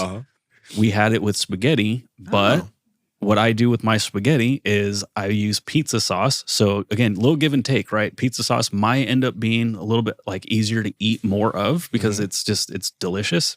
I throw turkey pepperoni on top of that. And then I throw a little bit of cheese on the top. And when I say a little bit because we're live right now. But in reality, I throw a shit ton of cheese on there. But again, little give and take. So now if you could control yourself and be an adult, you can get in some just get creative with like the foods you eat. And because you can look at everything and be like, oh, this has a little bit of like palm oil, I can't eat it, or oh, that's not fat free, or this has carbs, or whatever it may be. But like, if it's gonna help you overall and end up with a net positive or net negative in calories, then go for it. Don't be so meticulous with everything. Just get a tiny bit better with every single meal, and you'll get way more creative, and then you'll have a lot more fun. And yeah, it will become a hobby because I love cooking. It is one of my like favorite things to do because I can make a healthy meal for my family. And they enjoy it. Like that's one of the best feelings that you can, kind of ever have. I do stuff with like yogurt and stuff like that. Like I've got vanilla yogurt. I'll take this as the whey protein, dump some in there. Yeah. I'll mix that up and then I'll throw like a bunch of fruit in there. Sometimes I'll dump some honey on top of that. I agree with Andrew 100%. If something's gonna help you stay on your diet for a longer period of time, because this is a consistency battle. That's what this is. This is like, and I know what it's like. I know I've worked with a lot of people and I've been there myself where it's tough to make it 3 or 4 days. It's tough to make it 3 or 4 days with a good, sound nutritional protocol when you're starting. Now, I think the three of us feel like it's almost harder for us to like go off plan than anything because you feel secure with it. You feel really good with it. You just want to, I think about it like football. You just want to run the same play, and maybe in jiu-jitsu, it's like, this is working. Like, why don't I just keep beating the shit out of this guy with the same move over and over again and demoralize him and make him feel like crap, right? And I think with your diet, you do get to a point where you're like, this just feels good. This routine feels good. I think, I travel more than you guys, but it's mainly because I have kids and it's mainly just because of like the stage of life that I'm in. Yeah. But I love staying home. I love being a homebody because the routine is all locked in. It's like everything's like secure. This feels really good. If I go outside of this and I travel and do a bunch of other stuff, then it feels like all hell's going to break loose. All right. Next question from Jonas Dahl. Do you guys utilize any greasing the groove methodology in your day-to-day to increase your activity level? Simple things like push-ups, pull-ups, etc. Greasing the groove, like just meaning like moving around a bunch to get yourself ready for like workouts and stuff. Little things to increase activity level. Like even right now, the Stoic mat, you're standing on one of those mats too. They're not a sponsor, but like there's this company called Wild Gym and they have this mat that has different surfaces. So you'll see Mark and myself, we're always kind of fidgeting as we're standing around during the podcast because we're kind of smashing our feet in on these things and it makes us need to move around. So passively, our NEAT is increased when we're standing. And if you're someone who is like an office worker and you have a standing desk, a lot of times you're just standing still. But if you have like a rock mat underneath you or a textured mat, that'll make you move more. Yeah. That's one thing. And obviously we have like cold plunge,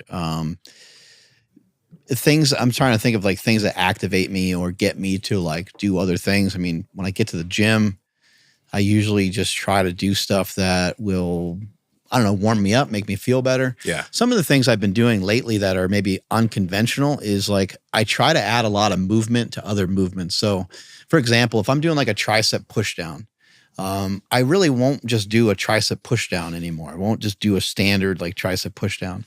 I try to turn it into like a lunge or try to turn it into something where, okay, now I'm stretching the hip and now I'm stretching a little bit here.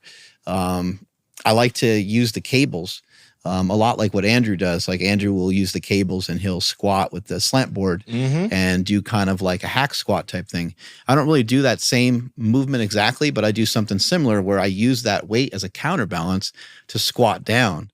And not only will I squat down, I'll get my butt to where it actually touches the floor and I'll actually sit on the floor and I'll kind of pancake out and put my legs out and stretch and move around. So a lot of movements like that. What's funny is like if I come here, I could feel like the Tin Man. You know, when I first show up here, I could feel like, man, I need to like oil everything up, you know, like everything feels shitty. Everything feels like tight, stiff, dry, all these things. Once I do a couple movements like that, it's almost like I never had that stiffness or pain at all. It's like it's completely gone. And then now I'm also excited to like work out because the body feels better. Now I'm thinking of like, oh, maybe I'll do some squats there. Maybe I'll do some deadlifts. And now I'm fired up because the body feels a lot better. So those are just some of the things that we do. Uh-huh. Oh, hey. Okay. So these come out Friday? Whatever March 1st is. I think that's Friday. Ooh. Are there 30 days in February or there's 29? I don't know. 29. March 1st. There's a song that's going on in my head right now. I think it's 29. So. Oh, yeah. I never know how to do that stuff. I never know how many days are in a month. It's because February, isn't it Black History Month, right? And they gave you guys the least amount of. We learned that from that one guy. So yeah. Oh shit, we're live. Fuck. Oh fuck. We can't pull that one down. God damn.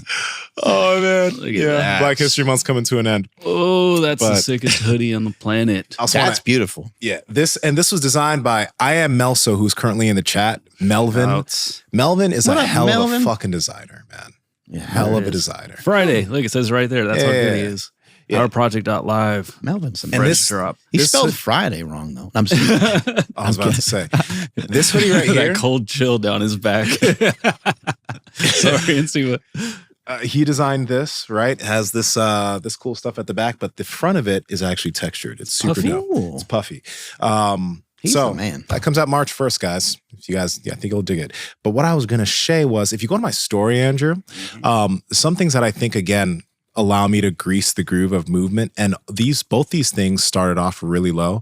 I mentioned it before, but jump roping, and jump roping I think is good for everybody because it'll allow you to maintain the habit of jumping. Oh, that's Ryan's little dog. Ever. It'll let you maintain the habit of jumping, which most of us stop doing. But again, start low, start slow. It could be a minute a day. As you start to feel more comfortable, you can increase that minute. You also do rope flow on top of jumping rope. And I was going to mention that. Right, exactly. With jump rope, if you look like last year, early last year, the year before that, my jump roping didn't look so bouncy and fluid. But now, like, it is that way because I've become more efficient with the movement in my body. I've learned how to relax my body when jumping. Those titties. And my titties bounce along with the action, man. My titties bounce with the action. But this is now a super fun thing because I built the habit, and I built the habit low and slow. I wasn't jump roping multiple minutes a day initially. I was just doing it a little bit, but it built up. And one thing I'll say is for anyone who does choose to start jump roping, your ankles are going to feel a little bit of, you know, your lower back, you might actually feel some tightness there because you're not able to jump. So like one of those things is give that time to get better, right? But if you progress it a year from now, jump roping is a really fun activity that allows me to grease the groove, and I seek jumping every single day. Rope flow is another thing that didn't look so good a year ago, a year and a half ago, 2 years ago. It didn't look as fluid. I was hitting myself with the rope. It was frustrating.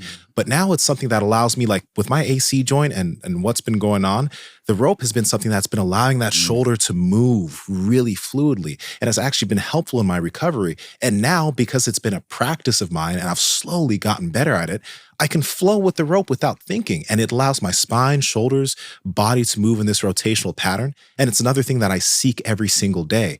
But it started off clunky, didn't look good, didn't look fluid. But again, with anything we do, as we get better, it becomes a really fun thing. And a rope is something you can have in a truck or your car. A jump rope is something you can have in a truck or a car. I just think these things over time can have such massive dividends for everybody. The rope flow stuff, I think, is just something anyone can do. So simple. And what came to mind when watching you jump rope right there is how difficult it is to not to hop from one foot to the other, kind of back and forth, maybe like a boxer. Like that's not too bad. But to hop consistently on one foot, like 2 or 3 or 4 times, all these things are just interesting to try to do. And whether you're trying to have the coordination to do it with a rope or even just standing still, just try it. Just try to hop up and down on your right foot like 4 times in a row without transferring your weight to the other side. And it's like, I don't know, it seems like these are simple requirements. You know, so like if you go to do something like that and you can't do it, you got to ask yourself, why? Why can't I? That's a pretty simple thing. I should be able to do that. And if your ankles aren't holding up for jujitsu or some of these other things that you're doing, well, then that would be a great place to start, is with some jump rope. Absolutely. And I do want to add in, the early last year and the year before that, hopping on one foot was a very difficult thing. It kind of hurts. It hurt. I couldn't do it consistently. I could do maybe 3 and then I'd hit myself. But again, with the practice, that just became a bouncy, intuitive thing. But now that skill is with me forever. So there was a time where I couldn't do it, but now I can maintain it and I can get better at it. So that's one of those things. Again, I think it adds on over time. If you're someone that's taking supplements or vitamins or anything to help move the needle in terms of your health, how do you know you really need them? And the reason why I'm asking you, how do you know, is because many people don't know their levels of their testosterone, their vitamin D, all these other labs like their thyroid, and they're taking these supplements to help them function at peak performance.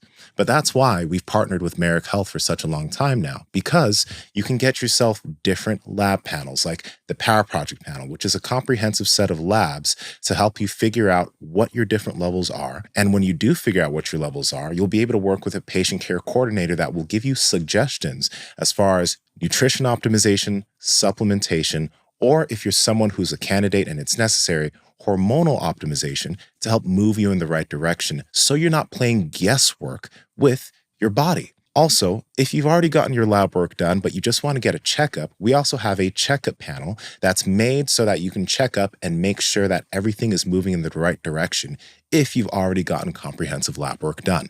This is something super important that I've done for myself. I've had my mom work with Merrick. We've all worked with Merrick, just to make sure that we're all moving in the right direction and we're not playing guesswork with our body. Andrew, how can they get it? Yes, that's over at merrickhealth.com/powerproject. And at checkout, enter promo code PowerProject to save 10% off any one of these panels or any lab on the entire website. Links in the description as well as the podcast show notes. Any other questions? There's a lot. There's a lot of questions. What? So, I want to say shout out to Alan Belcher, who fights this weekend. Oh, So his fight, we had him on the show. Great he fights, episode. He's an amazing dude. He fights Junior Dos Santos, I think, on Saturday. So we'll have to keep an eye on that. Mm-hmm. All right. Dylan Burnett, any tips for plateaus while cutting when you feel like your calories are already low? Okay. And I think you got to kind of start over, right? Yeah, you got to bring those calories up for a little bit. So, sometimes people, they'll bring the calories down, they'll start getting leaner. But when the calories are so low, it's good to do something people like to call a diet break. So Dylan, I don't know where your calories are right now, but I'd say bring your calories up by 25 to 30%. I just pictured him going like 7-Eleven right away. Diet break! Loading up on candy, getting like the weird sausage hot dog things they sell there. Yeah. Yeah. They sell weird shit there. I used to live off of those things. Really? Yeah. Were they good? Of course. Yeah. No, when they had They look like they're amazing. 3-for-3 deals back in the day at AM/PM. It's like some sort of weird breakfast thing or something. Dylan, don't do this. Okay. So just don't do that, dude. But what you should do, I thought you were going to be like, no, what you need to do. but what you do need to do is like bring your calories up by maybe 30%. You're going to gain a little bit of weight. That's not a big deal. It's not like you're going to balloon back to where you were if your calories are up, because it sounds like you're tracking. But you should probably do that for, let's say that you've been dieting for 4 months or 5 months. Maybe give yourself 2 to 4 weeks where your calories are up 30%. What you'll see is like your weight will come up for a little bit. Your energy expenditure will also come up. You're going to start feeling good. You're not going to feel as shitty. Your workouts are going to be great. You're going to have really good workouts. What might happen towards the end of that diet break is your weight might actually start to trend down, and then you might not actually have to bring your calories down again. That's what happens with a lot of people, because a lot of people will do a break for a little bit and then they'll start digging their calories again. But if you've been doing this for a while, it's a good idea to bring those calories up and let yourself feel good. Because now, if you're starting to drop at higher calories, that's good. Because now when you start to slow down with those higher calories, you can start to dig again a little bit, right? That'll work, but it just takes a little bit of patience. I think that's what makes some of this confusing is like we hear calories in, calories out. Some people are kind of in that camp. Some people aren't. Some people are somewhere in between. But ultimately, I think most people would agree that it's not a great idea to continuously lower your calories because you will lose weight. Like it's a mathematical equation to a certain point. If you start having, 1,500 calories a day and you're a 220-pound person, you're going to lose weight. And then you start to bring it down to 800 and then to 500. You're going to lose more and more and more weight, but you're going to lose a lot of muscle. Die. Yeah, you're going to die. You're going to feel like you're going to die. You're going to feel like shit. And just trying to keep pace with any of that and trying to have any sort of output is going to feel horrible. Yeah. And so you have to have a different strategy. And I think that's great. Recommendation is to bring those calories up for a little while. And I actually have noticed that with myself. Whenever I just start to eat more, I will gain weight. Like I'll gain weight in a real short period of time, maybe 3 to 5 days. Just boom, put on like 6-8 pounds, Then it levels off and then the weight gradually starts to go back down again. Yeah. And I think also what happens too is I think you sort of recalibrate your hunger. It's like, man, I'm getting real hungry, and then you start hammering some food. And then that lust for that amount of food sort of dies off a little bit. Great word for it. You kind of kill it a little bit. You knocked it down a notch, and so now you're like able to be more reasonable, I guess, for a little while. That's great. That lust for that food, because that shit's real, man. You really start like, it starts. So you want it. You want it. You're like, this is great. I'm in great shape. And then you're just like, I'm so hungry. But the thing is, anyone who's dealing with that right now, be okay with that little bit of weight gain when you start eating more food. That doesn't mean you've lost all that progress because the weight's not, but you need to let that happen. And again, don't go crazy with the food. Don't go eating 3,000 calories more because it's diet break. Eat a little bit more food. You're going to feel better. Your workout's going to be better. You're going to have more of a pump. You're going to have more energy. And that's what's going to allow you to start trending down again over time because your energy expenditure is now higher, even though you're eating more food, right? So just do it. You might be able to change your training up a little bit too because of that. You might be able to lift a little heavier or something like that. Hell yeah. Yeah. And if anybody out there is like a little bit confused on like the eating more part, you have to just be consistent for quite a while. And I'm saying this because from my experience, like, you guys know, like I crush a bunch of eggs every single day. So once I swap that out for, instead of having 10 eggs, I'm doing 2 eggs with a bunch of egg whites. On days where I'm feeling a little bit tired, I'll just have like 5 eggs. Yeah. And man, I feel so much better. So like I have to start tinkering with that, but I can't figure that out unless I do it for a good amount of time. And when I was like still kind of get the diet stuff figured out. I was just like, dude, I don't understand. Like Mark and Nsima talk about like when they eat more, like they, have so much energy. And I'm like, dude, I just, I kind of feel the same no matter what I do. It's because I wasn't doing it long enough. So you just got to be a little bit more patient. That's true. Sometimes when you eat more, you can actually feel more fatigue. If you just are packing in food all day, you'll kind of be like. And then also the quality of food too. Huge, right? Yeah. Andrew, how's your gut been feeling since the Dolce stuff? Yeah, dude, thanks for asking. So again, we'll get to the gross stuff first, but when we spoke, especially on air, so I highly recommend that episode, but he was like asking me about like all kinds of stuff. And like, I would say, yeah, in the morning, it's kind of like an emergency. Like I have to get my hydration in and then I got to run to the bathroom because like, it's just going to be a bad blowout. Yeah. That's gone away to the point where like, I'll get to jujitsu and I'm like, dude, I didn't poop today. Like, this is weird. And I get nervous. So then that makes me feel like I have to poop. Okay. But if I don't have time, I can hold it and I'm good throughout the whole training session. So you're just holding your poop while you're training, just hoping no one puts on too much pressure, huh? Well, there's definitely that, but like it's like I'm going to remedy that. Knee on belly your ass. If that happens, I'm just tapping right away. He's like, get off me. But no, I mean that's one thing. And then again, we'll just stay on that topic. But I used to have like floaters everywhere, and like some was low, some was high. Now everything's just sinking like the Titanic. That's a good sign. And less wiping. So you got rid of the diet sodas? So I have not had any artificial sweeteners of any kind. And I have avoided pretty much all seed oils. Not that he has anything against it. I'm just trying to go all in and see what I can eliminate that's not natural, whatever, whatever we can deem natural. And I've been feeling pretty good. I all I eat now is just like eggs, egg whites, and I switched to sprouted bread. And then for dinner, I will have some vegetables, which I'm still not a fan of, but I'll mix that in with steak, some rice. In the middle of the day, I'll have some fruit.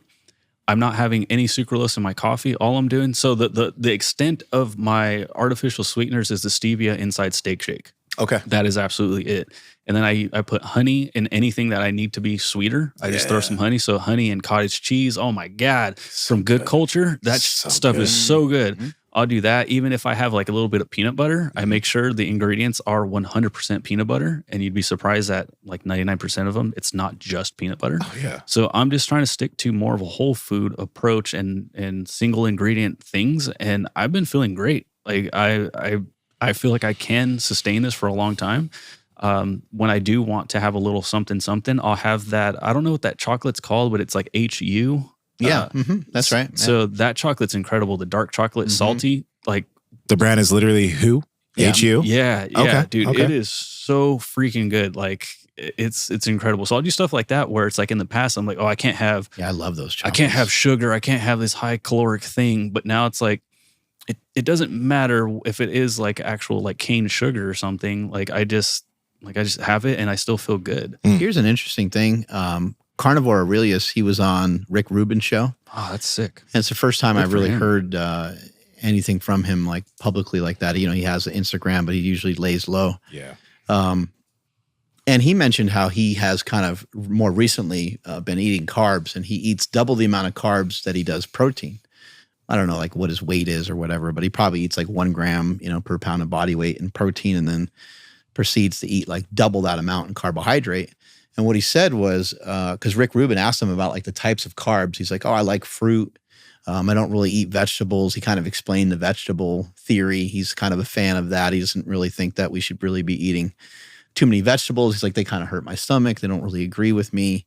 And so therefore I don't really eat them, but he eats like some vegetables. But the next thing he said was really fascinating. He was like, it's interesting. He's like, we demonize sugar so much, but it's so easy to digest. And I was like, that is a great comment. There's really nothing that sugar seems to do to like your stomach. You know what I mean? Like maybe it does. I don't know, but it doesn't seem like, it's not like lactose. It's not like, these other things that are in our foods that can really upset your stomach, make you bloated, make you gassy, and all these things. Sugar seems like you just, like you drink Gatorade. Gatorade doesn't like hurt your stomach. No. You just caused within the next 2 weeks for our podcast audience to gain about 1,000 pounds. No. That's what you just did with that and statement, their bro. A1C is going to be all fucked up. Yeah. Mark Bell said it's easy to digest. Yeah. It Yay. is. Hey, but you got a great point there. Yeah. That's so true. I never have any issues digesting sugar. No, feels great. No, like and no disrespect to our friends at Legendary Foods, but like if I have one of those tasty pastries, I can have one and I can feel a little something. If I have two, I am like done for. Like I'm in bad shape. Yeah. I could have like, whatever, like a king size like Kit Kat or something and be like feeling fantastic. Dude, Snickers, same shit. Yeah. I'll have like 3 Snickers if I have. I haven't done that in a very long time. What was that when you for the Halloween thing though? What was that? Yeah. Okay. I had Kit Kats and Snickers. That was a test. It was just to see how I responded. When I went to it, Target, bro. the peanut butter cups are out, like the Easter bunny ones. Oh, damn, God, Yeah. the shape ones are so good. okay, but I will say this. I think it's super important to pay attention to how you digest certain things. Yeah, true. Because just because Carnivore Aurelius was like, and I think he made a great point, if that's what he said, that like, I don't eat this because it messes with my gut. I can digest vegetables fine. So I think that you eat should be them. able to. Yeah. And do you think that it's a thing where your body can adapt and get used to it? Because the thing about, the fruit, right? Like fruit, has like a seed in it is my understanding of it, and an animal will poop it out and it wants you to do that so it can propagate itself. So it can kind of live onward, I guess you would say. Gotcha. But a vegetable has anti-nutrients in it, basically, that are saying, don't fucking eat me, because it has no way to protect itself. I mean, that's what some of the people think, and that's what he thinks. That's what Paul Saladino thinks. I actually think that might be true for some people, but not for everybody. And the reason why I say it is I think that you need to build you don't need is a strong word, but I think it's a good idea to build a tolerance to be able to eat some vegetables, because I think they have a lot of value. And I think, I probably agree a little bit more with Joel Green. Like Joel Green loves vegetables. Yeah. And he likes using vegetables as he calls them functional foods. And he has very particular ways to eat these particular plants and stuff like that. And I do think that you should work on building like a resistance in your gut, not resistance, a resilience in your gut, so that you can eat and enjoy all kinds of things. I think someone who's like, oh my God, if I eat, broccoli, like I totally crap my pants. It's like, well, broccoli is not an appealing vegetable in the first place. There's probably not a lot of reasons to really fuck with broccoli, but in general, I think you should be able to tolerate vegetables. I don't think a small amount of vegetables should automatically cause you to get like bloated. I think you should work your way into it over time. Yeah. That's one thing I will say, because it's not like for example, I've been eating a lot of bell peppers. Literally probably every day I've been eating like 3 or 4 bell peppers. Initially, I was like, oh, you know what? But it took 2 days and my shits were perfect, right? So that you can get used to this stuff. For everybody, it's a varying degree, and it doesn't mean you have to do it. If something really fucks with your gut and you feel pain, okay, and you it's then just either eat a very small amount of it and you can build that up over time, or don't eat it at all. And you can check out something like the vertical diet. Stan Efferding's done a good job of he has vegetables in there that he would consider to be less likely to kind of mess up your stomach. He's followed some of the FODMAP stuff. He's followed some of Ray Peat's work. Ray Peat was in his 90s. He was a guy that had a lot of interesting nutritional kind of discoveries, I guess you'd say. And that's kind of where the carrots came from. If you eat carrots can potentially help your body to get rid of estrogens. It could scrape out maybe some it's almost like a detoxifier, I guess, in a way. A lot of these things are just theory. I don't think people have actually controlled their estrogen in their body, from my understanding, via using carrots. So I guess there is a little bit of evidence of that, but I don't know if there's studies that have been done, randomized controlled trials. Yeah. So I'm curious what you guys think about this. So I've always not always, but in recent past, I had a lot of issues with dairy. So if I had milk or if I had yogurt, if I had anything like that, my stomach would get a little bubbly and get a little messed up. This was when I was having a lot of artificial sweeteners. I took those out, and again, following the Dolce diet, I'm having a lot of Greek yogurt with chia seeds and all kinds of healthy shit. Yeah. My stomach's been fine. Boom. So I'm okay, I didn't titrate that in. I just kind of went for it, and I was well, we'll see what happens. And I've been fine. So it's artificial sweeteners are just fucking you up. Me. Yeah. It's fucking me up. Yeah. Right. I don't want to put that out there oh, look, this guy said this and Lane says that or whatever. Obviously you're not going to put us two together. But what I'm saying is what you were talking about, if you can digest it, cool. But I'm wondering if for me, the other stuff was just confusing my stomach and it was just throwing everything off. And now that that's out, I'm literally drinking milk. I haven't done that since I was a baby. That's freaking wild. It's cool, dude. Yeah. I mean that again, this is why I think it's awesome how we have all these people on and we're able to fuck with certain things and see how we respond. Because at the end of the day, your digestion is different from mine and Mark's and everybody who's listening right now. So you got to take certain things and fuck around with it and see what works. Some of you in here, maybe fucking artificial sweeteners are fucking with your gut and you should try getting rid of it. I'm careful with I don't intake a lot of diet sodas and stuff. I'm careful with that because I do notice my shit's going to be a little bit off, right? Yeah. So I'm careful with it, but it's not totally out. So that's one thing. It's even though the research will show nothing's wrong, my gut tells me otherwise. My brother-in-law, he started kind of getting his hair got patchy. And he was just having all these symptoms, just wasn't feeling good. And it's kind of a longer story, but he basically needed to clean up his diet. And he cleaned up his diet and he had a lot of improvements. He had great improvements in his physique and his body and everything like that. And so all that was pretty good. And he just looked a lot better. But then he still had this patchiness going on with his hair and some sort of discoloration and stuff like that, even I think on his scalp a little bit. Damn. He cut out energy drinks and the shit went away. What? That's what I said. He was like, well, I cleaned up this, I cleaned up that, I cleaned up all these things. And I had about 2 or 3 energy drinks a day. Yo. And I was that's probably not a good habit anyway. He's I need to ditch these. He's so then I went to 1. He's and my hair was still weird and still had this kind of patchiness. And he's and then I got rid of them. And he's look at me now. And I'm yeah, you don't have that at all anymore. Dude, that's fucking amazing. wild, right? That's amazing. It's crazy. Yeah. I mean, I think we have to admit we're all different. You know, I got some friends, like I'm explaining like diet stuff to them and I'm telling them like, you know, oh, you can have this category of food, this category of food. And then, you know, maybe some dairy. And they're like, Mark, I'm Asian.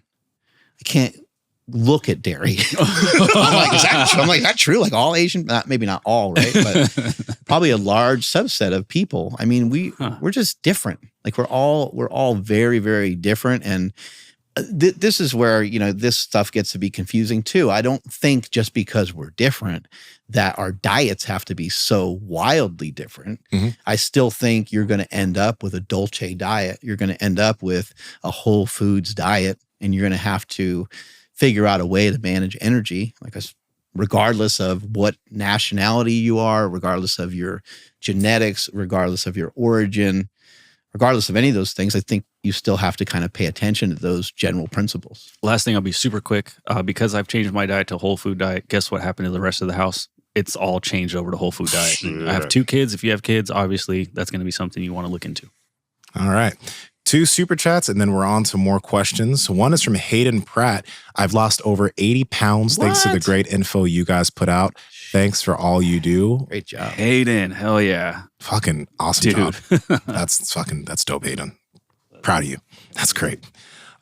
Next one is from Nate Gates. Do you have to sacrifice some strength when moving away from conventional lifts to learn other movements such as ATG movements or other movements in general? I would say that if you're coming from the background of the SBD, squat, bench, deadlift, and that's the main thing that you've been focusing on, when you start varying the type of movements that you do in the gym, sometimes, you know, like an ATG split squat might be something that actually helps your squat. Mm-hmm. But if you're actually focusing less on those movements and not doing them as frequently and not loading them as much, you know, you're going to sacrifice a bit of strength. But honestly, I don't think it really matters if you're not a competing powerlifter.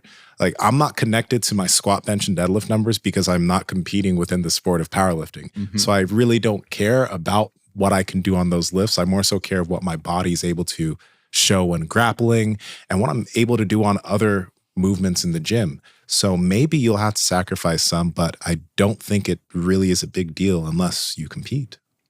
Yeah, I would agree with that. I think having capacity to do some versions of squatting and deadlifting in particular, bench press, it's like, I don't know.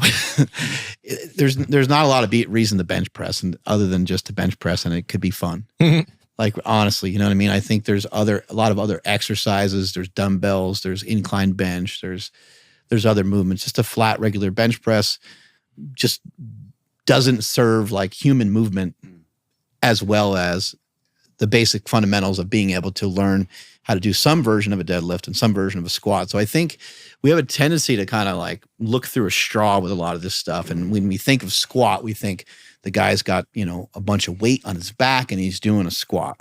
And we have a tendency to think of like a deadlift. Okay, the guy's going to bend down and like pick it up. He's either going to be conventional or he's going to be cheating with some sumo deadlifting. Those are the only things that we sort of think of. But you know, you might say like, oh, I haven't really squatted in a long time, but you squat all the time. Yeah. Right. I mean, you probably almost squat nearly every day. Yeah. Some version. Yeah. Some version of it, like a kettlebell swing. And a kettlebell swing is weird because a kettlebell swing is like a weird version of like a deadlift and a squat simultaneously. Right. Mm-hmm. And these are all things that we should have capacity for. You should have the capacity to be able to do a good morning. But again, it might not mean that you loaded up a bunch of weight on your back and that you bent forward and did a good morning. So I think, you know, when you're trying out some of these other movements, I think it would be a mistake to leave versions of squatting and deadlifting in the rearview mirror. Yeah. Is this, I mean, I don't know, like if he does go away from it, is there a potential chance that he might kind of refresh and get some newbie gains when he goes back to it? Actually, like there's something to that. Mm-hmm. It depends on how far you disconnect yourself from it. But like, if you disconnect yourself from those movements for a bit, like you don't keep them involved at all, when you go back, you need to be conservative with how you begin progressing. But you'd be surprised with how fast you can progress. Oh, yeah. If you do progress in other areas of training. Like let's just use an ATG split squat as an example. The amount of strength that you're going to be gaining in your front knee, that's getting into deep flexion, along with your back hip flexor, that's lengthening on both legs, along with the mobility that you're going to be gaining across those muscle groups. If you actually progress that movement for a while and you've disconnected yourself from a squat for a few months, then you go back and slowly start progressing squats, you'd be surprised about how good your squat pattern feels because of the different different ranges of motion you've built strength in. You'll be moving better. You'll be moving so much better. So it's like, I think it's worth it to venture into other movements and improve your movement capacities, especially if you want to be good at the big three. I agree. All right. Next question from Primal Mike. How can I change bicep curls so that less of forearm is activated and most focus is on actual biceps? I find my forearms limiting bicep pumps. I've seen some people just talk about like, I got to use a dirty word, cock. I've seen people cock the wrist back a little bit. And sometimes that takes the forearm out of it. I think you also might need to just find like exercises that maybe allow you to like not use your forearm as much. What comes to mind is like sometimes people just squeezing the dumbbells like super hard. So maybe try to loosen up the grip a little bit. That's huge. That's fucking huge. That's a big deal right there. A lot of times when people are trying to move, like especially when they're bicep curling heavyweight with dumbbells, they'll squeeze as hard as they can and they'll lift. But you notice once I even squeeze my forearm right now, how the musculature just starts to go, right? When I do bicep movements, I kind of try to use my hands as hooks. So I kind of let the bicep or the dumbbell kind of sit in my hand, and I holding my wrist position, not squeezing, I pull up with the bicep, so my bicep's doing the work. Now I have to use lower load, but that load is being moved by my bicep in a much better fashion. And a movement that I think is going to be really good if you have access to a cable machine is having the cable come from behind you, have your arm outstretched, cable's here. I'll try to actually angle myself this way towards the camera. So here, cable, and let your arm kind of hang a bit. Boom. Just have it right there. I love those cable bicep curls because I feel all of that tension in my bicep and I'm able to get an amazing pump. And your arm is in a position that almost looks like a incline dumbbell curl, which I've always been a huge fan of. I think it's a great exercise. Yeah. Stretches out the front of the shoulder as well. Yeah, but I think that key you mentioned right there, the squeezing, that's the thing for like a lot of movements, not just bicep curls, but even rows. Cable rows, try not to squeeze as hard as possible. Try to have your hands as like hooks, or you can even pistol grip it, right? Pull with your elbows, and you're going to feel much more activation of the back versus if you're squeezing and moving as much weight as possible, you're going to feel your forearms, your biceps, everything activate as you're trying to get a back movement in. So that's just bodybuilding. Yeah. Real quick, shout out to Doug Brignoli for teaching me this, but this is one of those things where he would like go on a tirade and just start yelling at people. Yeah. But he showed us to do hammer curls because he wanted to kind of get the bicep and more of the forearm, or that like little extra meat that Phil Heath always had. He had a huge forearm. So to negate that, you just turn your pinky up, which we all know, but it's just something that we just need to get refreshed with. But like, yeah, turning your pinky up is going to focus everything on your bicep. Yeah. Now, if you want the bigger forearm and you want that extra meat chunk right here, then do hammer curls, which is what I focus on because, yeah, I want bigger forearms. But it seems like he's already doing a good job of that. So yeah, just turning the pinky up and focusing mainly on that bicep. Get that peak. Ain't nothing wrong with having some jacked forearms. Real. It worked out for John Cena. Yeah. See? Next I gotta pee. So you guys keep running shit. Okay. I gotta pee too. But answer some we'll have fun. Jiu-jitsu based questions right now. Let's go. Take a shot. So Haley, we're gonna come back to you, but let's go to some jiu-jitsu shit. All right, from Jonah Taylor, how do you deal with jiu-jitsu deficits? For example, I'll focus for a long time on guard retention. Once I feel pretty good, I start to focus on other things like arm bars or whatever.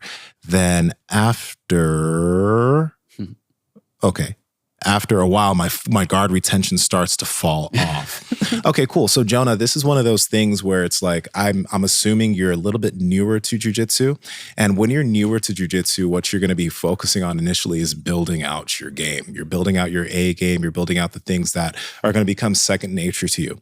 When I started off, I realized that as a big guy, no big guys like to play guard. So I was like, okay, I want to start with a basic guard game. So I started learning the fundamentals of the collar sleeve.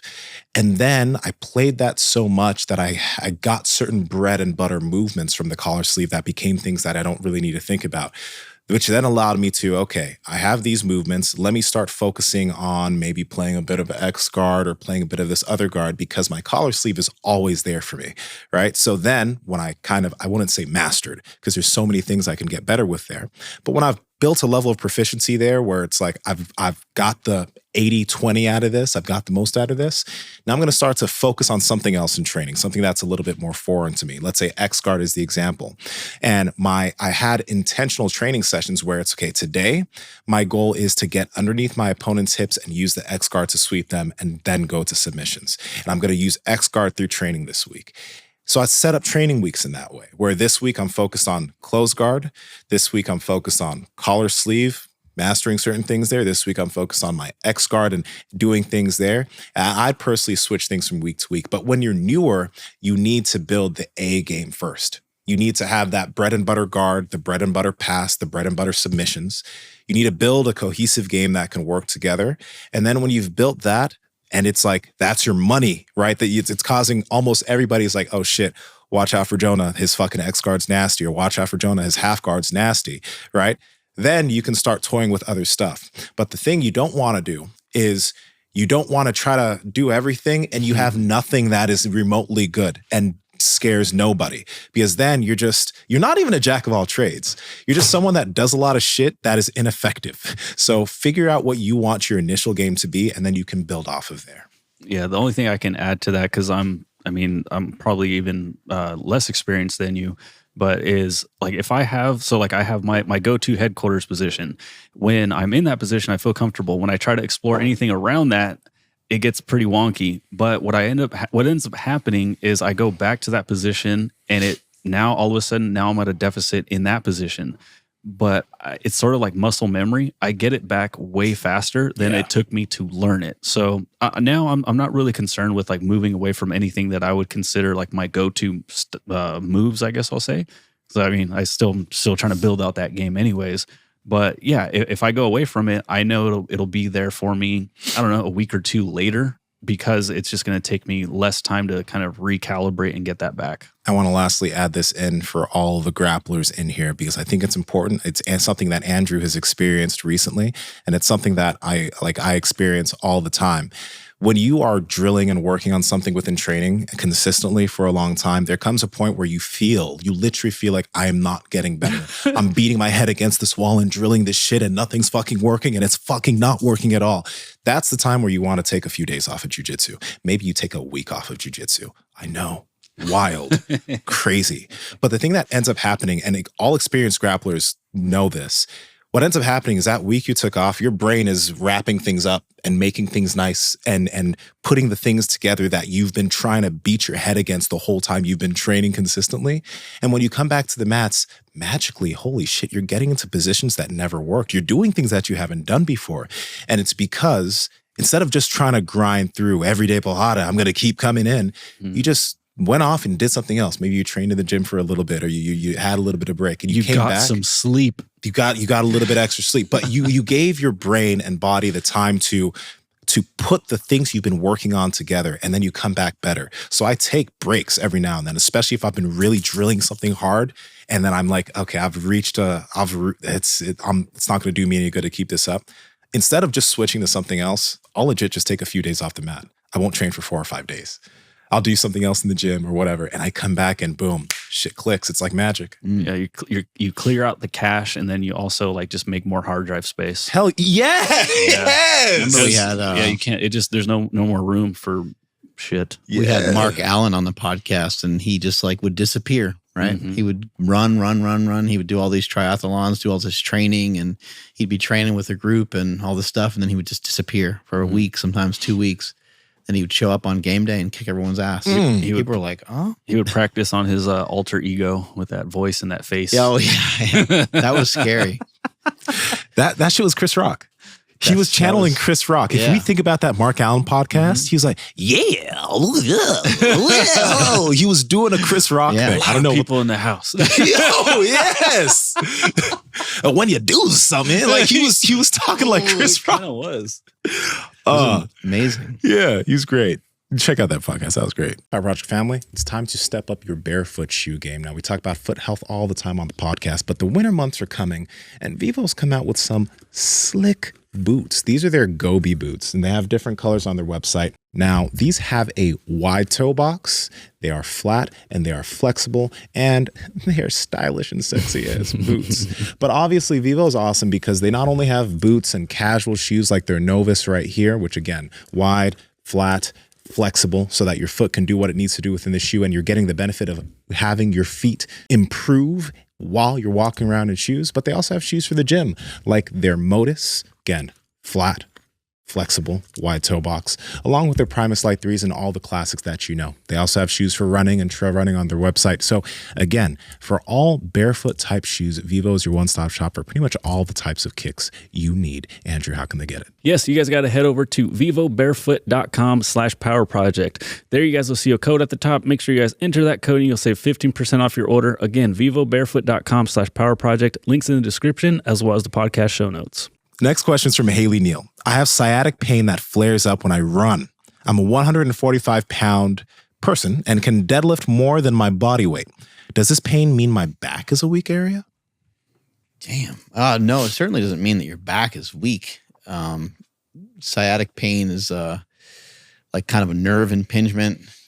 What to do about it? Shit, that's a tough one. I would say what I would kind of go to is I would go to a body worker or I would do some myofascial release. Sometimes when you have certain things, though, I think you're better off having someone look at it that knows what they're doing. Mm-hmm. If you just start, rubbing a lacrosse ball in a certain area, like you might do more harm than good.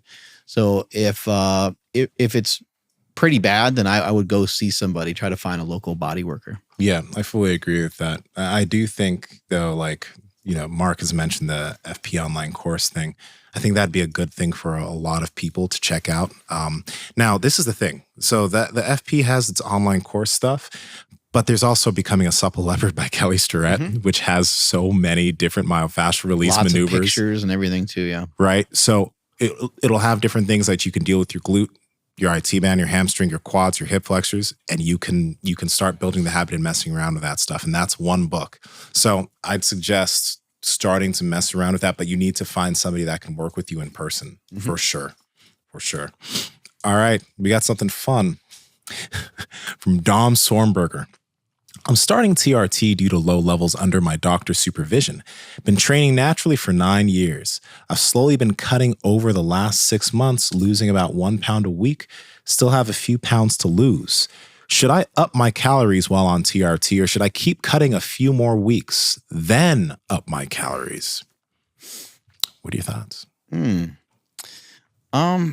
Well, if TRT is new to you, I would just eat normal, like whatever you were doing previously food-wise, I would just kind of keep that going.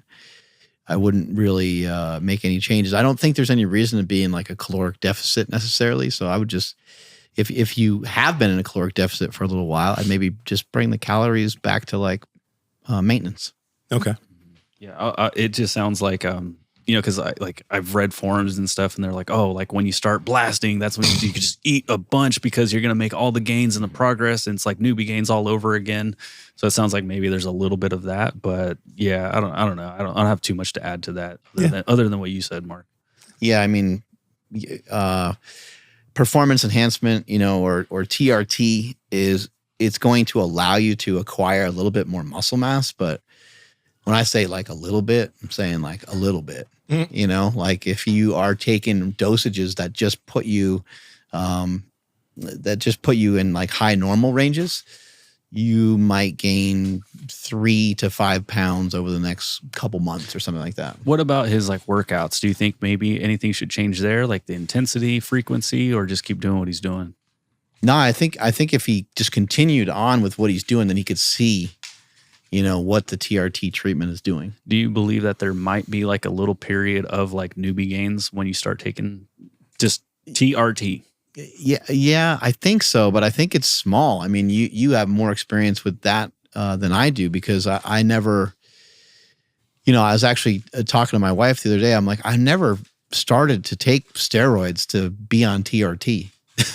I that's not what I signed up for. Like, I signed up to like actually take performance enhancing drugs, right, and actually push them to like a blast. Blast them.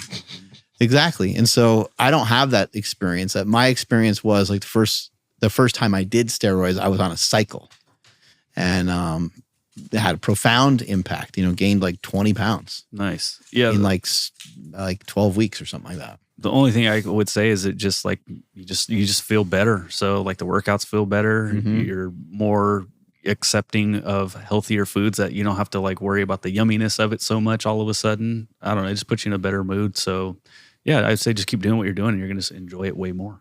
And did you gain a lot of weight? No. Just like not too much different than. No. I'm trying to remember. I always had a hard time gaining weight, but no, I was still in like the 170s. Mm-hmm. I didn't really change much. Right. Mm-hmm. All right, guys. Quick question. How many more questions do you guys want to take? I got to pee really bad. But you got to pee? I mean, I can make it. So it's up to you. How many you want to do 4 or 5 more, or whatever you guys are up to? 3. How about that? Okay, we'll do 3. Give him an answer. Maybe 4. All right. If there's a really good one. And there's a lot of good questions in here, but like, people got to pee, so. Mm-hmm. All right. So this from Rock Humper, our friend Rock Humper. Running/walking question. I started walking over 10,000 steps a day about a year ago. My health in one foot is burning/sore every day. How do you manage foot pain from walking and running? Oh, man. Your foot burning? That sucks. I actually had a pretty bad, like, I think it was like a callus. I don't know if it was a callus or a corn, or I don't know what the hell it was. Like foot, when you say foot burning, like what is he, like, for just foot pain, or is burning? Yeah, so I don't know exactly what he's talking about, but for myself, my foot would burn. Mm-hmm. And but it was like a real particular spot. It was like the outside edge of my left foot. And by wearing toe spacers and by getting like barefoot shoes and having more space and all that, and rarely putting my foot into a compromised shoe, which I would say that I guess now I don't even put my foot into a compromised shoe ever. So the combination of those things has gotten rid of that for me. I do have like, this is all gross to kind of talk about, but I do have like this scraper kind of thing that I bought off of Amazon. And I actually kind of just will manually like scrape some of this like callus off, because sometimes you can have a callus and the callus can actually be like pushing on like a nerve. So for some reason I got the same exact callus on the right side, causes no pain. I got the callus on the left side and it used to cause tremendous amounts of pain. But I no longer have that callus because my foot was being like pinched by most of my shoes for a long time. And even when I got out of the shoes, that callus would still like rebuild. But whatever in the hell happened over the last couple of years, that seems to have really subsided, where I haven't had to scrape that thing off there in a long time. Yeah, I had the exact same thing. Like, it would be very painful. Like, I couldn't fly on a plane and not. I had to take my shoes off every time, because that, like, it's like it was right on the edge of the like pinky bone or whatever that edge is over here. Mm-hmm. And yeah, it would just catch fire. It would just be so painful. I just wanted to throw my shoes away. But once we started wearing Vivos and stuff, like, it just over time went away. So I don't know, maybe checking your shoes and seeing what's going on there. Yeah. Sometimes, doctors get bashed all the time, but sometimes it's a good idea to go to a doctor. Might need to go to a podiatrist. Yeah. Is that what they're called? Gynecologist. Yeah. I will say, like, okay, so all this stuff was on the foot burning. For anybody who's like dealing with foot pain or ankle pain, there's a there's a video that we did with Brian McGinty. I don't think it's on this channel. I think it's on the Super Training 06 channel, where Brian took us through a bunch of things through the feet. And I think some things that I have maintained that are really good is he had us do some stuff with a single leg on a slant board, where we go up on your toes on one foot, and you do that at different angles. And the thing is that what that helps that do is you start to learn how to stabilize your ankles with your calves, and you'll actually, if you do it over time, you'll start to feel your hip flexors start firing all through your hamstrings, etc., to kind of keep in that position. I do that almost every day, and that's been super beneficial for the strength and stability of my ankles and the strength of my feet. And I think that's something that, again, it's going to be very difficult to do without holding on to anything. So literally what you can do is you can grab yourself a PVC pipe. Most of you might have a slant board, and you can do those same movements, getting up on your toes on the slant board at different angles while holding on to something. To work the balance of that area. But I'm telling you, you do that over time, you will be surprised at how sturdy your ankles and how strong your feet begin to feel. And it's just very simple. I think when you're doing stuff like that too, you need to keep in mind that you could probably flex your foot a lot harder than you think. So like you might, push up on your toes, but if you think about it and concentrate more, you're like, oh no, I have way further to go. Yep. I can really concentrate on like really driving every toe into the ground. And when you're doing it, on a single leg, it actually you'll actually feel kind of heavy. It's kind of weird because like most body weight stuff doesn't feel like it has any. It just doesn't feel that heavy, most body weight stuff that we do. But when you are just on one foot, really trying to push your toes as aggressively as you can into something, it'll be difficult at first. Yeah. Yeah, and it might not help like directly, but that's the whole point, is like working around the thing. So like taking care of the rest of the foot, doing that thing with the eraser in between your toes, maybe even working on the calf a little bit just to kind of loosen things up, because it might be kind of forcing you to just tighten everything up because it does hurt so much. All right. Next question from Nate Gates. I'm trying to progress my workload over time. However, especially during the winter, I end up feeling run down and I get sick. I don't feel I'm overtraining, as sometimes it could be 3 to 4 moderate workouts per week. I have a physical-ish job on a farm, but still don't feel I'm overtraining. My mental ability seems to be the bottleneck, but rather my physical ability. Advice in scaling workout to workout more. So my mental ability doesn't seem to be. Yeah, so it's the physical ability that's his blocking, not his mental ability. This dude is. Yeah. I mean, sometimes people have, different versions of like seasonal depression. It's kind of a real thing. The sun's not around as much, and you might kind of feel the blues, and you might feel like low energy. It's actually very common. It's very, not even common isn't the right word. It's very natural. Mm-hmm. Like our energy should be conserved in the summer or in the wintertime. That's kind of how we evolved. You would stay inside a lot more because it'd be fucking cold outside. Yep. And so I think those are really normal things to do. I think we have a hard time. We have a very hard time like sitting still. You mentioned you have a hard time like if it's quiet. If it's like totally silent, you're like not cool with it. You want music on or you want something on. Yeah. I'm similar. It's not necessarily music, but like I feel like I always need something going on. So either I need to have coffee or kratom or a protein shake, or like I kind of always need to have, and it's not like one thing going on. For some reason, one thing at a time isn't enough. It has to be like 2 or 3 things going on at one time. And so I think it's okay for you to like chill in the wintertime a little bit more. But maybe because of that, maybe you change some things, or you try to, go off in a slightly different direction. Like, I like when it's colder out, I like to really try to get outside a lot. I do like going outside in the summer, but man, it just, in here in Sacramento, it gets hot. It gets hot. Gets like really, really hot. So actually like what I'm doing right now with my running is I'm actually working on like shorter duration runs, and I'm working on some like sprints and stuff like that, because when the summer hits, I don't want to have to be out there for like an hour or 2 trying to run when it's like 100 degrees outside. Like I don't mind doing stuff that's hard. I don't mind doing stuff that's difficult, but it's just like, it just kind of sucks. And so I think, maybe for someone like this, that's in a situation like this, maybe in the wintertime, maybe you try to think of like, what are some tasks that you can do that are maybe, that you have access to that feel good, that are fun.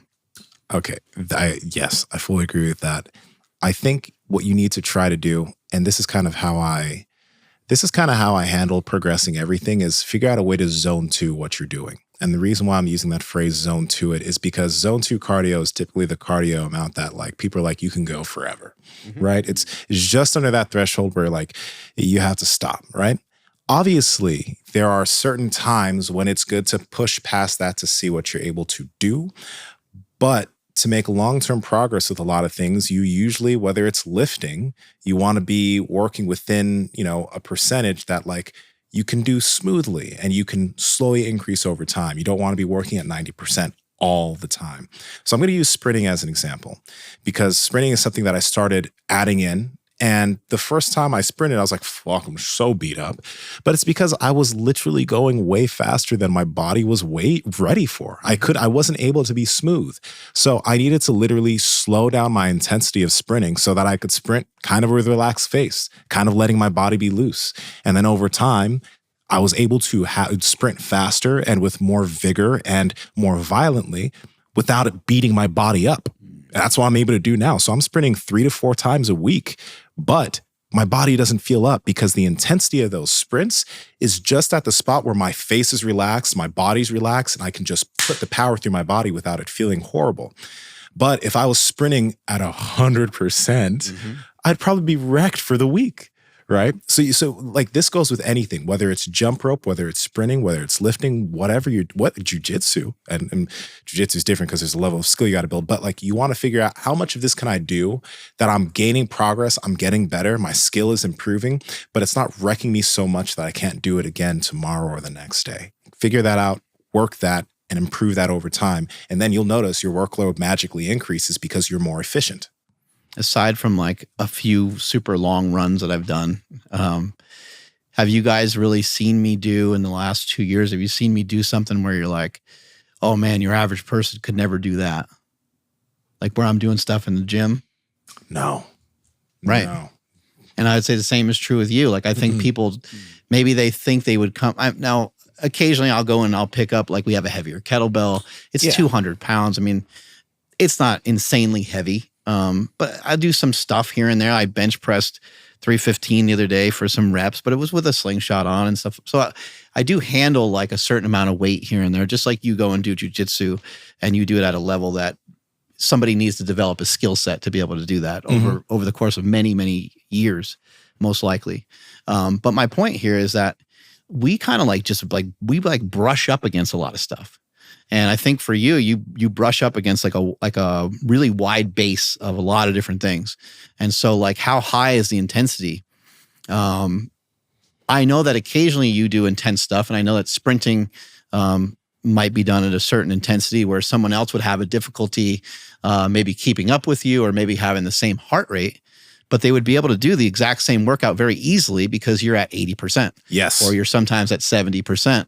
The balancing that you were talking about, like you're balancing on one leg and you're on a slant board, it's like we can grab someone's uncle and have them do that, you know, right? But now they might have to do a different version because maybe they don't have the same balance or coordination. And so I think people, for some reason, people want fitness to be so hard or so difficult. I think maybe because the accomplishment you could feel afterwards. I would say that like most of my workouts now, when I'm done with them, I would agree. It doesn't feel like, like I'm stamping something, like, yeah, motherfucker, like I got that workout in the way I want it. It doesn't necessarily feel the way that it did, 8 or 10 years ago, but it's like, just like yep, we did it. It's just a little stamp, a little light stamp. Like you did it, and I still get the results though. I still get the things that I want out of these movements. And so I think like sometimes a little bit of a reinterpretation of, what these great workouts are supposed to look like, I think can be really helpful. I want to add in too, because like I'll do bodybuilding workouts at a Planet Fitness right by my house. But the thing is like, these workouts, to most people, they look pretty intense. Like they look like pushing. And the thing is like, I am, but because I've been lifting for such a long time, my push doesn't fatigue me as much as it would another person. So that's why exactly what you said there is that you need to work within a good intensity, but not an intensity that's going to wreck you. You need to stop wrecking yourself in the name of having an amazing workout. Because I know how it feels to like fucking push so hard where you're like, oh yeah, that was a good one. But then you feel like shit the next day. Was it a good one if you feel like shit the next day? Like I don't have workouts or jujitsu sessions that fuck me up the next day. And I don't think that you need to feel fucked up the next day. Like at this point, I'm like, that's actually counterintuitive to my long-term progress, because the way I'm going to be able to progress is by being able to do this consistently at a great level over time, because over time, that level is slowly going to increase and my output and efficiency is going to increase to where it looks hard, but it's actually not. And if you do an exercise, if you're, on the hack squat machine here in the gym and you do a couple sets with 2 plates on it, and tomorrow you wake up and you're like, I don't really feel much from that. You could easily add weight the next time you use it. Yep. At least there's a good opportunity. But instead, sometimes people would say like, they want to do extra sets or extra reps or extra weight. And then they go and they do their other thing, running or jujitsu, and then they get hurt. Mm-hmm. And it's very easy to get hurt when you're like stockpiling, all these like intense workouts on top of each other. And I think, when we're talking about like energy and where you can get your energy from, I think you might want to be cautious with the amount of drop sets that you do, the amount of intense, like what are they for? Like, are you trying to finish the workout and are you trying to like walk out of the gym with a pump? Well, that pump is a great feeling. I think all 3 of us would agree. Like if that's what you're going for and you're doing this like drop set as kind of the last thing on your way out the door, then yeah, probably go for it. Probably sounds like a great idea.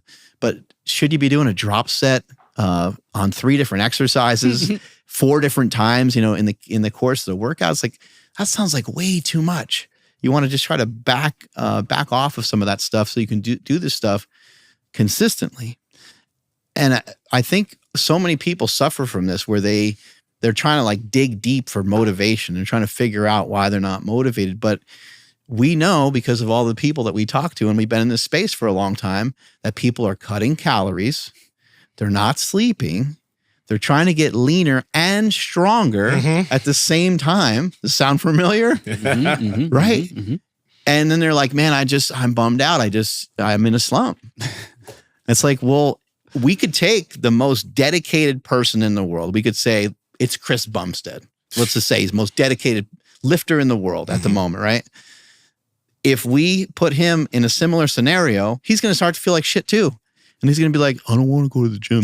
I don't like bodybuilding. Like eventually, your luck is functional. Yeah. Eventually your luck's going to kind of run out with that stuff. And lastly, I'll just kind of turn this over into a little bit of nerdiness, but like some red light therapy can be really beneficial. True. It can assist with giving you a little bit better energy, and a little bit of cold therapy. Now, these are things you got to try for yourself. If they're not in your budget or you can't figure it out, a lot of times there's places you can go nowadays where you can experience this. I know here in Sacramento, there's a place that has like really high-powered lights, red light therapy. Really? So that might be something that people want to try to look into. Is like in your area, is there here in town? There's what Asha, right? Has like Asha has a cold plunge stuff. Yeah, they have a cold plunge sauna. No red light therapy though, but they have a cold plunge sauna. I go to that spot all the time. I love it. Yeah, so those are. Look in your area and just. I know you see everybody doing it and you see all this stuff and you're like, this is stupid, but like, give it a shot. Give it an honest try. Try it a couple times, 3 or 4 times, and you either felt something from it or you didn't. Yeah, it is stupid. But what I always like to say is I don't want to sacrifice tomorrow's workout because I want to hit another drop set or whatever, right? Like, is it really worth it? Like, no, because you want to get, more bang for your buck tomorrow. And this last drop set when you're already exhausted and your form's going to be all screwed up and you could potentially get hurt. No, it's not worth it. Yeah. And I think probably what's fairly normal for the three of us too is like we kind of work out by ourselves too. So it's like we're not necessarily maybe doing barbell exercises by ourselves all the time. Although I was in here like 2 weeks ago and I was bench pressing, I'm like, this is kind of weird. Like, so I had to take the collars off kind of old school style. And if I needed to dump it, well, I'm just thinking like, I mean, I've never, ever had it happen to me before, but like, what if I got hurt, like lowering just like, minor weight and then I can't, it's like the one exercise that you kind of can't do by yourself. Everything else is kind of fair game because you can squat, you can throw it off your back, deadlift, obviously you can just drop it, but look into all those things and see if you can boost that energy up and, definitely look at your sleep and look at your diet too. A lot of times people just are not feeding themselves properly. Yep. Yeah, there's a lot of factors, man. Sunday Rambler, Mark Bell's Power Project. How do you make friends in the gym? I think there's a lot of social anxiety in the gym. I don't know if you're asked the right people. I'm joking. How do you make friends in the gym? How do you go up to somebody and say, hey, what's up, man? I want you to be my homie. You want to be homies? Create your own gym? You want to come in here and sweat together? Like maybe tomorrow? Would you like to? Hey, I like phrase lifting. It that way. I like lifting. You like lifting. We look like around the same age. Want to be best friends? Yeah. Start there, and then some of them think that's weird enough that it's actually funny. Just be like, hey, bro. That would be so awkward. Bro, listen. I saw you over there doing those lunges. I gotta say, you are caked up. Do you want to hit a lift together at some point? Maybe get some coffee later. I mean, that ass is looking good. Yo, I want to ask like yours, bro. Help me out. Just this simple. It's easy. Yeah. I think you can kind of naturally make friends in the gym fairly easy. Like if you do see somebody that has a physique where you're like, shit, that guy looks, or they're doing something that you feel is kind of impressive. They're doing a lift, a certain amount of weight, and you're like, man, that's kind of cool. I'd love to learn that. Most of the time, not all the time, but most of the time, if you go up to someone and say, hey man, could you show me how you're doing that? I mean, you want to be maybe cautious on how you word stuff so they don't seem so weird, like, hey, I noticed your hamstrings from across the way and they are unbelievable. That's weird. How'd you get that three-dimensional look and that tie in it? Does it go all the way up? Can I see it? Yeah, show me what it looks like. But I think in general, it's not hard to kind of make a friend by just, watching what some other people are doing and, maybe just asking, you can work in on certain things and stuff like that. Yeah. One thing that I did when I was lifting at Crunch down the street from my house, I'm on the cable machine, headphones on, just trying to get in and out for my, get my workout done. And I seen this dude, he was like pulling, I think 405, like with ease. And I was just like, dude, that's impressive. And like after he was done, same thing, headphones on and whatnot, just fist bump, boom. That was it. And then next time he was doing something else, and I'm just like, dude, like, what's your body weight? Because you're strong as fuck. Like, just being like extra, like, complimentary. And every time we saw each other, it was just like a fist bump, and then like, it was just nice little bromance for a little bit. Yeah, you're like 220. That's great. I could pick that up. Want to see? Never mind. Want to see? Give him a smack on the butt. Yeah. Maybe next time, huh? Yeah, but then and then other times he would go for like a PR and I'd try to hype him up too, just like I do here in the gym. Like I just walked over and was just like, come on, like, let's go. And then he appreciated it. And it's just cool. Yeah. And like, again, almost everybody has an Instagram. And this is one of those things where it's like, if you see somebody that you want to get a workout in with at some point, you're like, yeah, dude, you're impressive. Just be like, hey man, dude, you're impressive. I want to learn more or something. Or it's just literally, you could just ask them for their Instagram, ask them a question and then say, hey, got an Instagram? Follow them, right? And then people, like, you can plan a workout later, but hey, that's how you talk to the bros. That's how you kind of, slay some bros. And the better shape that you get in, the more likely people are to come to you. Yeah. That's true. Absolutely. All right, you guys want to take one more or you want to give away this stuff? Sure, we'll take one more. All right. Who's the last Let me find a good one. There's a lot of good ones. Let me find. All right, let's see. I like this purple hue we got going on in the back. Yeah, I dig it, man. Reddish or whatever, violet. It's like pinkish. Andrew spent a lot of money on this setup. Oh, this is going to be fun. Chicken in a Sweater asks, I find it really hard to move past 185 pounds and I've hit a body weight plateau. Whenever I get any heavier, it usually negatively impacts me for the last year. Should it just be a time thing? Mike, I can't read. Okay, yeah. So he wants to get past 185, but every time he doesn't really feel good. Oh. Maybe, yeah. Okay. That's tough to fluff up, right? It's tough to like just gain weight and kind of commit to it. I think it's a long-term commitment, probably a lot longer commitment than people want to kind of recognize. But what I've noticed for myself in losing a lot of weight over the years is that I'd always lose weight in stages. And that's been the most helpful thing to me. So I think, maybe you can hit the gas pedal and maybe you can gain a little bit of weight. And you can say, I want to gain 3 pounds, and so you work on gaining a couple pounds, and it's like legit 3 pounds. It's not like you just happen to like drink a half gallon of water and you're 3 pounds heavier. You actually consistently are weighing 3 pounds more. Well, then you can kind of just go back to maybe normal eating and things like that. And then you can kind of do it again and you can do it again. But I would imagine that these things, they're probably going to take a while, probably going to take a long time. And it might take a year or two to really gain the weight that you're looking for in the way that you're looking to do it. Because you don't want to just be adding a bunch of fat. Mm-hmm. Yeah. So like we were kind of going back and forth in the chat because what's happening is he'll get up to like around 190. And then just like a lot of us, we kind of get tired of the eating. I'm speaking for him now, but he'll drop back down to like around 175 and then work his way back up. So what I was explaining to him is what like I learned from Stan, which is like you got to own that weight. So like how long can you maintain 185 pounds? Right? Can you do it for a whole year? Well, now that becomes your set point. The set point right now is probably somewhere in the 170s, kind of like where mine is potentially. If I don't eat, if I miss meals, if I don't like train, if I don't move, and if I just basically sit still, I'll naturally drop down to like 172. Like it's been a while since I've done that, but like that's what will happen. If I maintain everything and I can hang on to it, it's like lately it's been like 182. And I've been weighing that for a little bit over a year now. Mm-hmm. So that's now the new set point. So if I eat a little bit more, I can plump up to 184 and hang out there. So yeah, the set point and just owning a certain weight. Plump up. Yeah, plump. Yeah. It does get a little soft everywhere. So, I like that word. Like Andrew said, take that shit slow. Own that weight.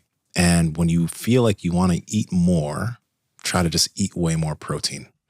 Do that. And I think that'll be beneficial because what's happening if you're gaining a bunch of weight really fast, that means that you're probably overeating your fats and carbs. And then you gain a lot of body fat and then you don't feel good. So then you cut down, and then you feel small. So you gain again. Get to that 185 point that you feel pretty good at. And then start eating extra protein, maybe a little bit more carbs, but start eating extra protein and focus on, instead of focusing on the scale and the way you look, focus on your performance. Make sure that your gym workouts feel great because especially if you're eating more food, those workouts, you should feel like Superman. Like your joints should feel good. Your body should feel good. Focus on performance. If you start to feel performance drop off, pay attention to your food, sleep, etc. But make sure that everything you're doing is making your performance feel better and you're hitting PRs because if you're doing that and you're slowly increasing volume, you're going to be gaining some good quality muscle tissue. Maybe keep up on some walks. Real easy way to just kind of burn some calories and stuff like that too while you're trying to gain. I know Stan has used that with Hafthor Bjornsson and Brian Shaw and a bunch of other people. Yep. Now, guys, anything else you want to add to that or is that good? I think we're good. Okay, so right now in the giveaway, I want to mention if you need to be part of the Discord. The link to join the Discord is in our description. So click the link, join the Discord. Because if you win, right, we're giving away, EMR Tech is giving away a red light therapy device. What? Yeah, I think they're giving away one of their biggies, one of their Inferno Pros. What? Not the $25,000 device. God. No, but one of their give it Inferno to us. Pros. Yeah, that's great. I still don't have mine. But I want one. EMR Tech, we're giving away a year's supply of hostage tape.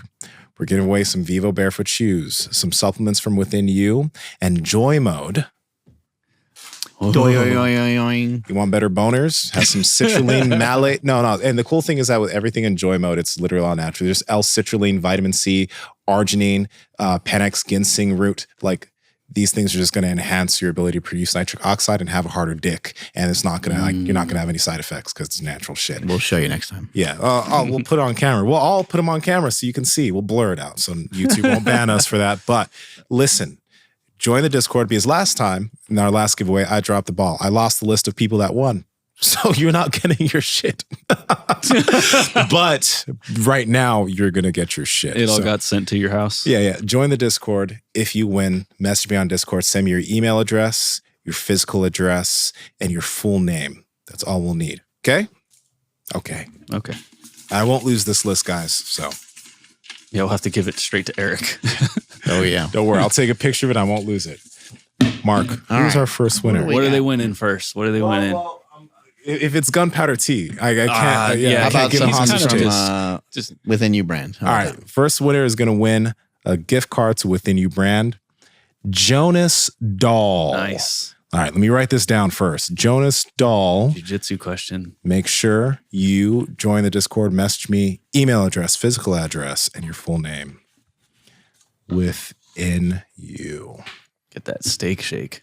Mm-hmm. James Gallegos. You're going to win a year's supply of hostage tape. Hey now. James Gallegos. Yeah, tape that mouth 1 shut. year hostage. Once again, Discord, message me. I'm Nsima on Discord. You know what I noticed is that the tape from hostage tape, the thing that's for your nose. Your nose strips, yeah. I actually, if I get like a little too furry here, I actually use the nose strip on my mouth. It works great. Because it's a lot smaller.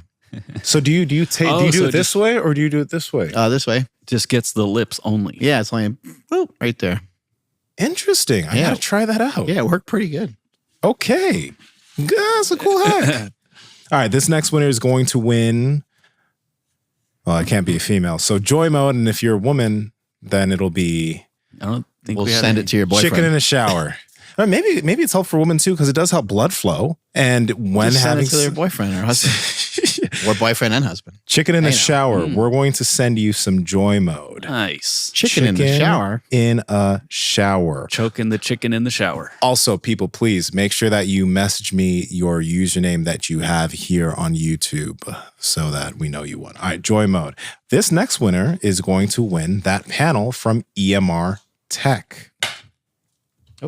If it's gunpowder tea, I fucking swear. It's Andrew Zaragoza. Dom Sornberger. All Oh, right. shit. Dom Sornberger. That name makes me hungry. Yeah. Now, Dom, you really got to be hungry. a little bit patient with this device because let's just say it takes a little bit of a while to ship. So, Dom Sornberger, you're going to win a red light device from EMR Tech. Congratulations, dude, because those shits are expensive. And this last winner is going to win a pair of shoes from Vivo BAREFOOT Shoes. We're going to have to start giving out some penis pumps every once in a while. I think people would be really excited. Okay. We With do. the joy mode maybe together. Oh my Combo. goodness. A penis Bam. pump and that's actually a great idea. And Combo. who is the person you just put back in there? I have no idea. Hayden Pratt. Hayden Nice. Pratt. Congratulations. You're going to win a pair of Vivo BAREFOOT shoes. Again, everybody, if you won, you got to be part of the Discord. You got to message me your physical address, your email address, and your full name. Okay? Vivo Hayden Pratt. It's all written down, so you guys are going to get your shit. Again, from the last Q&A, you didn't get your shit. Sorry. That's how it goes sometimes. Shit be like that sometimes. I'm excited to go see Dune 2. I'm going to try Me to go too. maybe like today or tomorrow or something. I have to wait for my girl to come back, so I'm excited to see that movie. I gotta wait for my son to get older. You just can't go to a theater. Oh, yeah. He counted to 10 today, though, all by himself. Oh, wow. Dude's a savage. I think he's the smartest kid in the world. Dude, I remember Really I remember telling a kid one time he counted like 19. This is like somebody else, a friend's kid. And I go, what about 20? You should have seen his face. What? He was like, what's 20? I was like, then there's 21. There's 22. Like, he just looked at me like, what the hell are you talking about? Evil You've been like, sorcerer. you ever heard of $1 million? Yeah. I have that in dollars. And just, and then just walk out of the room. Just explode his brain. Strength is never weakness. Weakness is never strength. Catch you guys later. Bye. If you enjoy this episode, go ahead and check out this episode where we talk to Johnny Shreve about whether natty or knots are useful and also why there's so many young people on PEDs in fitness. It's kind of weird, but it's really interesting. So click the video here.